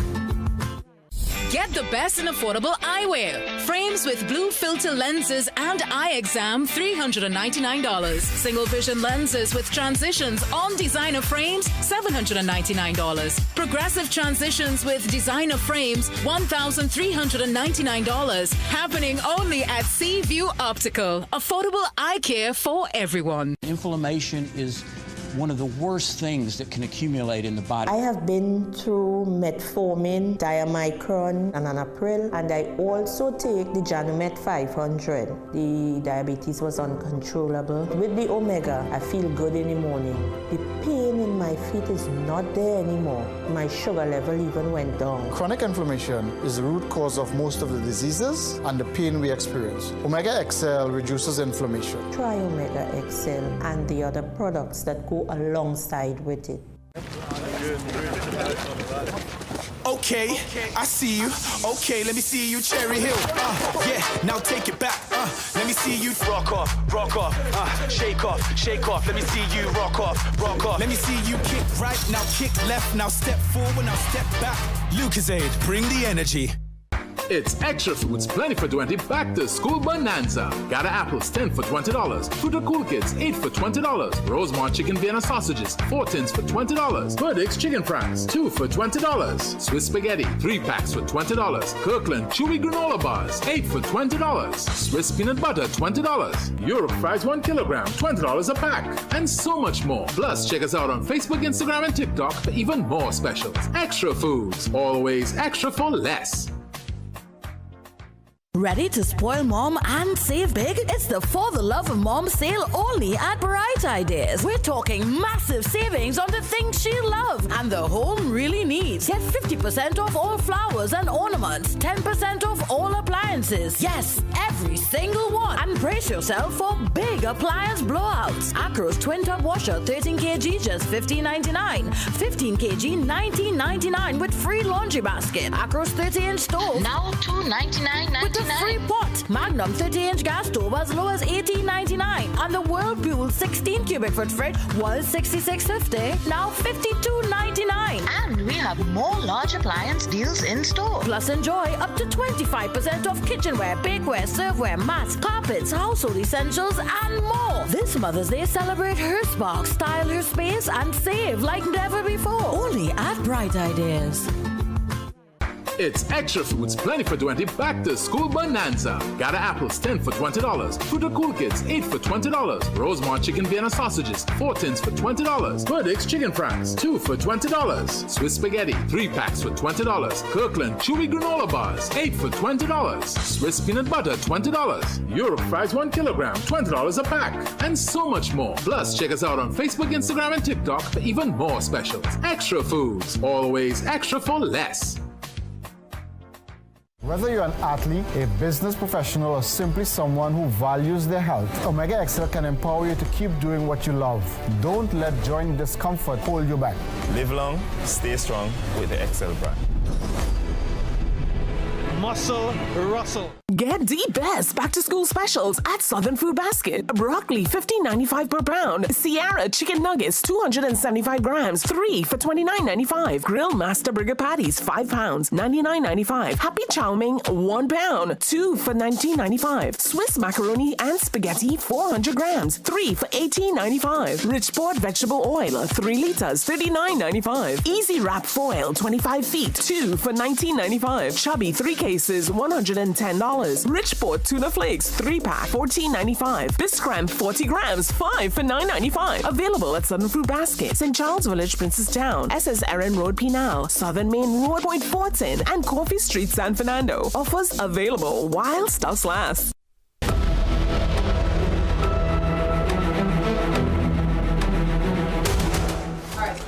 All right, welcome back to Trinidad and Tobago. If you just woke up, what we have is, so far we have a victory speech from Prime Minister-elect Kamla Prasad-Bissessar. She says this is now the time for salary increases, time for the reopening of Petrotrin, time to create 50,000 jobs, and she is saying no one will be left behind. We saw some of that footage of the celebrations at UNC headquarters in Chaguanas, and it's been quite a night. We have been calling it, but we are going to start wrapping up with my panel who, if you think they're fiery when the cameras are rolling, you should hear them during the break. But we're very diplomatically let them get some words in, starting on my right with Dr. Winford James. Vox Populi, Vox Dei.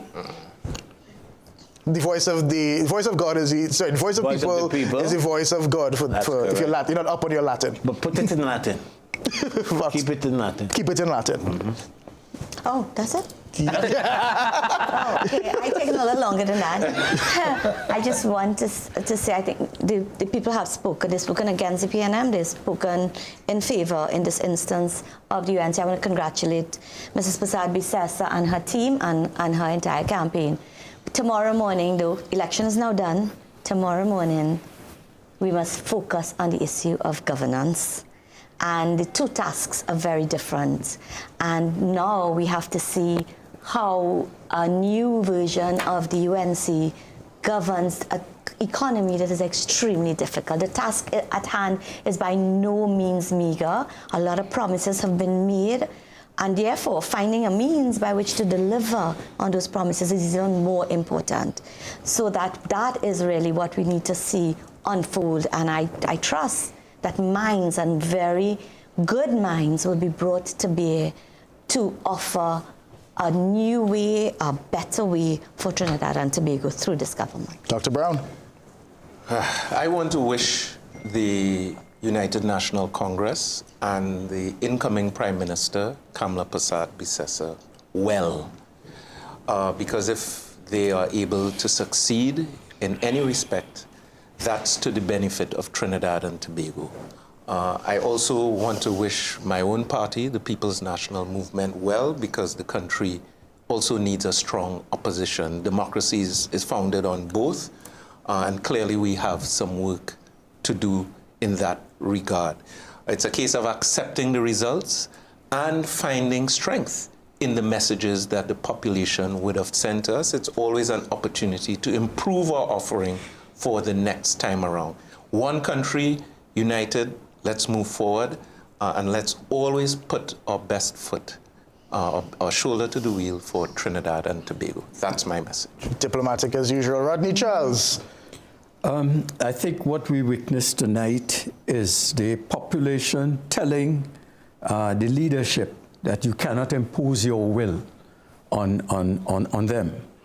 I think if we look at it from its wider perspective, we would see that it all started, I think, with the appointment of Stuart Young, and I think the way it was done, and I think a large percentage of our population felt that their views were not taken into consideration. I'm also concerned with this, in the context of this election, that a number of issues have been put on hold. Issues of economic diversification, food security, forex availability, income inequality, crime being put on hold with nice phrases like everybody gains and whatnot. And sooner or later, Trinidad and Tobago will have to deal with that issue of genuinely getting the population's concern, the concerns taken up seriously at the higher level, and outputs result from that in terms of policies that lead to our betterment. Malinats. Hi. I almost don't need to say anything after that. You put it so eloquently, but I want to join everyone in congratulating the incoming government. The road ahead is not easy. It is going to be fraught with challenges, from the fiscal responsibility. How do we close the fiscal gap? How do we move the country and the minds, inculcate in our country, in our people, the need for us to do things differently in terms of how do we prepare our next generation for the future, and how do we also navigate the geopolitical headwinds that will impact on Trinidad and Tobago, that will continue to impact on Trinidad and Tobago. So the coming days are going to be interesting, but Trinidad and Tobago forged from the love of liberty. So let's move forward and see how we can build a stronger and resilient Trinidad and Tobago. Professor. Well, I just want to start by congratulating Mrs. Prasad-Bissessar on what I think is one of the biggest political comebacks in the history of this country. She was written off, and it was said that she would never, ever see the doors of Whitehall again, and that has been proven wrong. The other thing is that Guardian Media's poll got it right. We had the UNC at 45% and the PNM at 30%, and I think what we're seeing on the ground here tonight is a reflection of that was done 2 weeks ago. That snapshot seems to have held. And the other thing is that I think at the end of the day, this election was a working class election, and class cuts across race. And what we have seen here tonight is the manifestation of what can happen. Once again, the trade unions have been the deciding factor. They were there in 2010 with the People's Partnership. They left the partnership. They went with the PNM in 2015. And now they've come back to the UNC in 2025, and they ought not ever to be underestimated. All right, I want to put one question before we go to break. Maybe if you all just want to do show of hands. In this iteration of a UNC government, they making it the full 5 years? stability. Will the coalition survive? Yeah. I think so, and I think the Senate will play an extremely important role in that. And I think that the same thing was said in 2010. When the People's Partnership came in, they said they wouldn't last a long time. They went for 5 years and 3 months. Well, they went a while. The ability to handle coalitions, she was very adept at handling coalitions. And there's even more of a mandate this time, because you don't have the UNC winning one, the COP winning one. A lot of it is a UNC slate that would have. I was just going to add that. The even interesting if one, thing with this one is that this is her last hurrah. So that succession planning in the UNC is what is the next step. Do you think she might find herself in a position of Dr. Rowley, she is 73, Father Time speaks more than the electorate? No, well, I don't Does she have to figure it out? I don't think she would make the same mistake of trying to have a leader of the party and a leader of the government. Correct. That was a colossal mistake. Yeah. And the reality is that the president got bad advice from senior counsel, and the president made a bad decision, and tonight the PNM has paid for that. Yes. Let's put this one last time, if you want show of hands or a yes or a no. Does Kamla Prasad-Bissessar stay on as Prime Minister for 5 years? For the sake of Trinidad and Tobago, I hope she does. I think so. All right.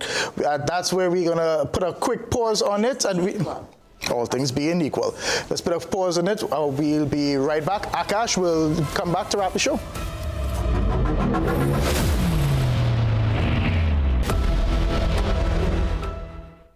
Do you suffer from pain in your back, knees, or joints and need effective pain relief? Get your life back with Omega XL, a natural, safe, anti-inflammatory supplement. This small soft gel has up to 22 times more omega-3 free fatty acids than fish oil and is backed by 30 years of clinical research. I can just tell you from my experiences, there's nothing like this Omega XL. Live the life you deserve and get the relief you need. Get Omega XL now at your local pharmacy.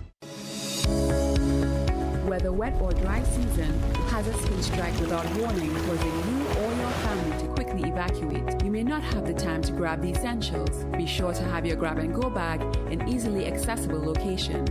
Here are the top 7 categories that should be included and tailored to your family's need.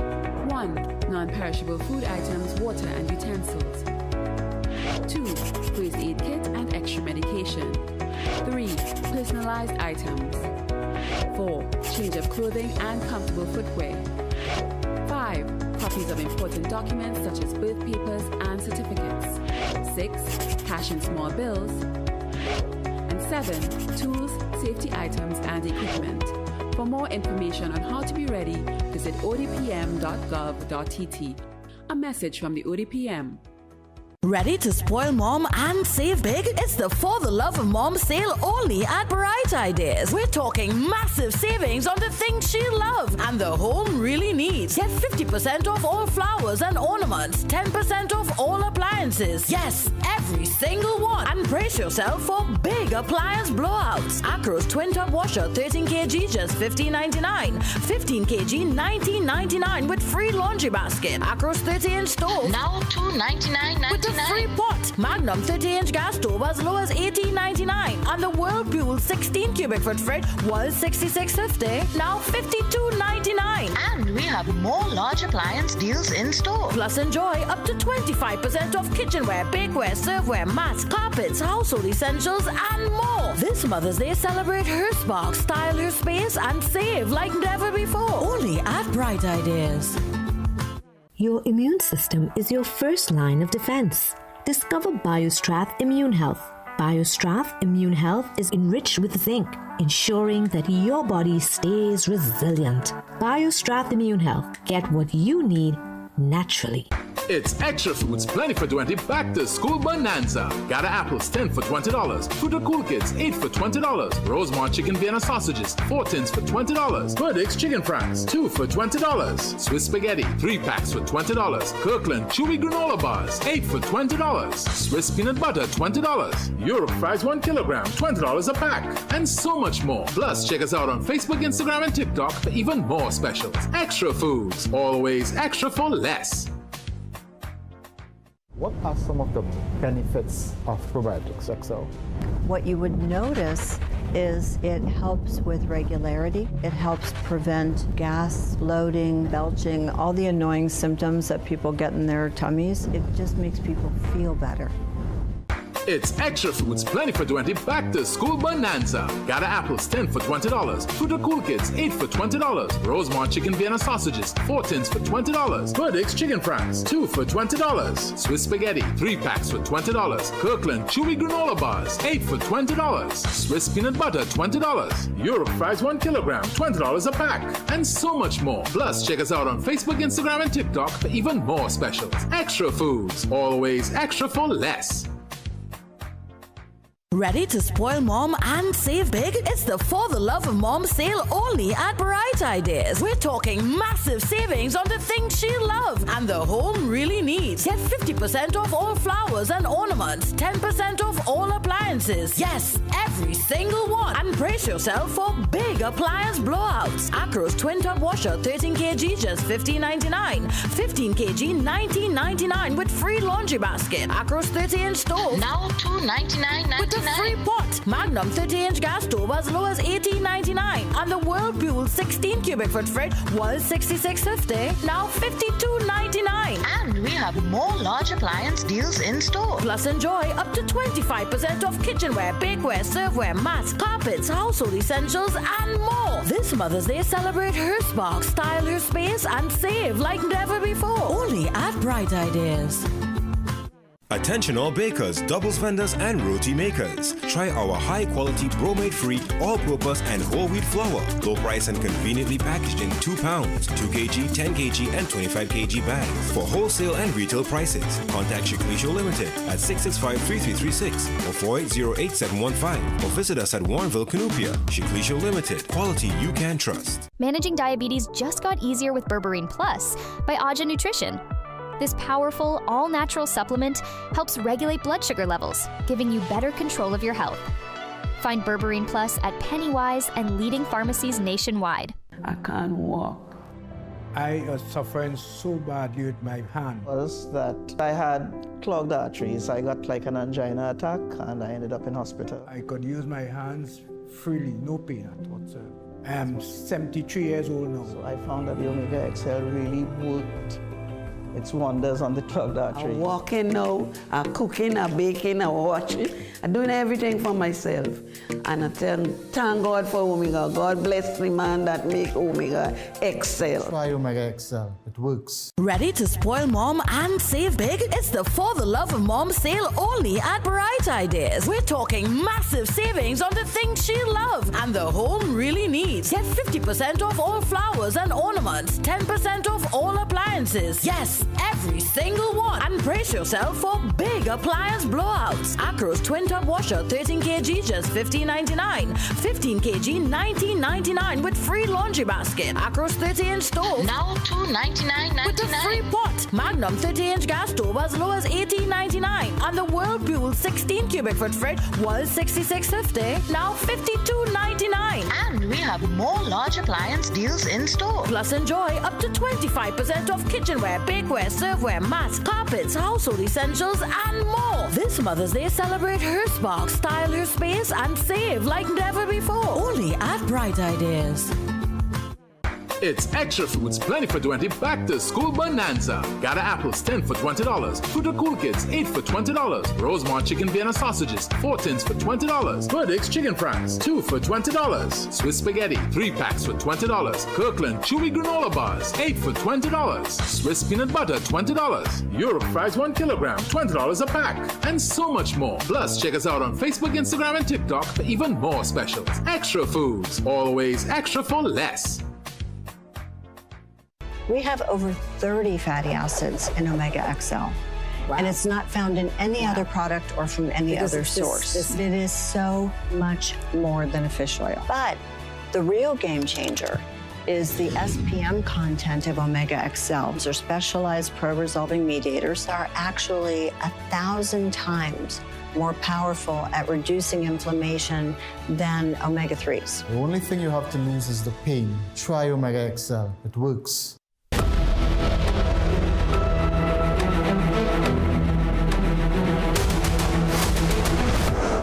Welcome back, Trinidad and Tobago. A nation has spoken. If you look at that map, it looks a lot like what we would have seen back in 2010. It is essentially 29-12 again, but this time we have that difference of the TPP, the Tobago People's Party, pulling that upset in Tobago, and we're also looking at one of what we'll call PNM safe seats going across to the UNC. So Akash, what are your thoughts? Well, firstly, I just want to qualify this by saying this is a reported map. These are unconfirmed.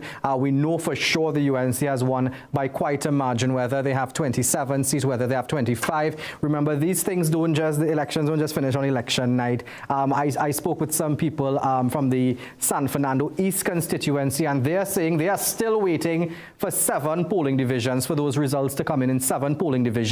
And the last time we looked at the figures there, we saw the UNC's Ali Bokas just marginally behind Brian Manning there. So we'll have to wait for those things. Of course, where the counter is close, you know they have the provision to request a recount. So take this with a grain of salt right now. For sure, we can tell you that the UNC has won by a large margin. It may not at the end of it all remain 25, but for all intents and purposes right now, we know that Tobago has gone from red to complete blue, and yeah, the UNC has taken it home. Now, Kijan, we did anticipate that the UNC had a very good chance this time around, just going from the energy on the ground, what we were hearing from people. We did a lot of work on the ground in many constituencies leading up to this, but did you anticipate anything like this? Not that much, but you really did coming down to the end when you looked at the campaigns, when you felt the vibe of the campaign. It reminded me of, I had followed the campaign when Mia Motley won in Barbados in 2018, and her opponent, the incumbent, Frundle Stewart, would speak, and there would be people falling asleep or walking out of the his campaign speeches. You did not get that vibe, that power, that energy out of the PNM camp. But on the flip side, you also didn't get the energy of a sweep. There was a vibe, and we talk about this all of the time. There was something different that happened in 2010. Like, you felt that. You felt it. This one, we did see a victory. We did see, maybe it was a close one, but maybe not the sweep, Akash. And Riley, our work doesn't stop here. Not at all. Our work there's a cabinet. We need to find out firstly who will be Attorney General. Absolutely. And then from there they will expand. They propose some new ministries as well, so we'll have some new cabinet portfolios as well.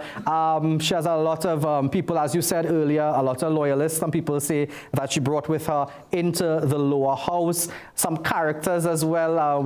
Everyone's waiting to see if they will get a ministry.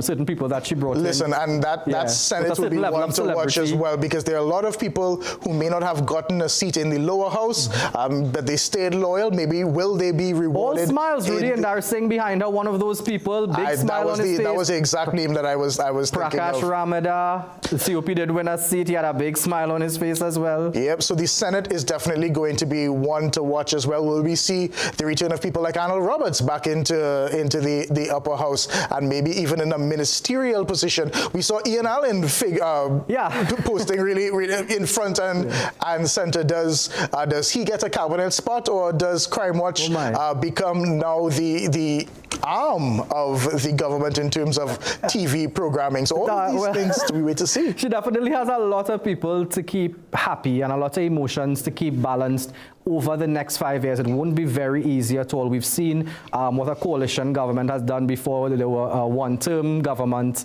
and then the PNM came right back. Dr. Rowley said they've been here before.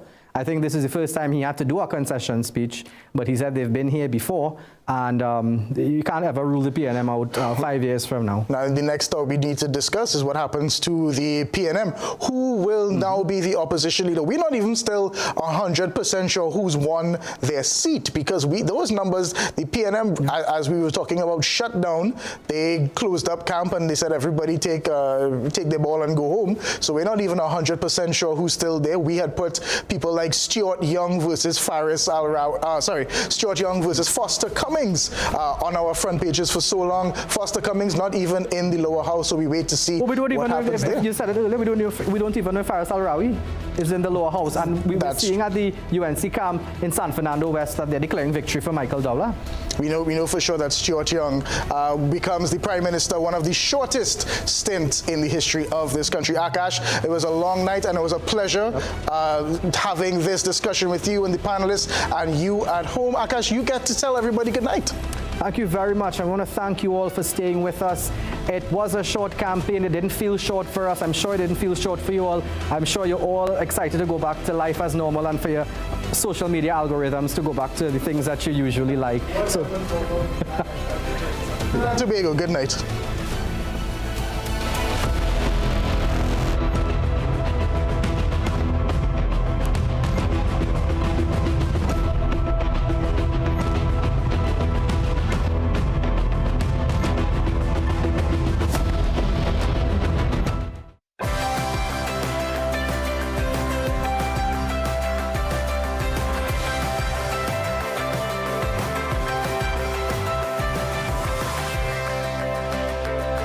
You're watching CNC3. As an affiliate of Al Jazeera, we now join their current program.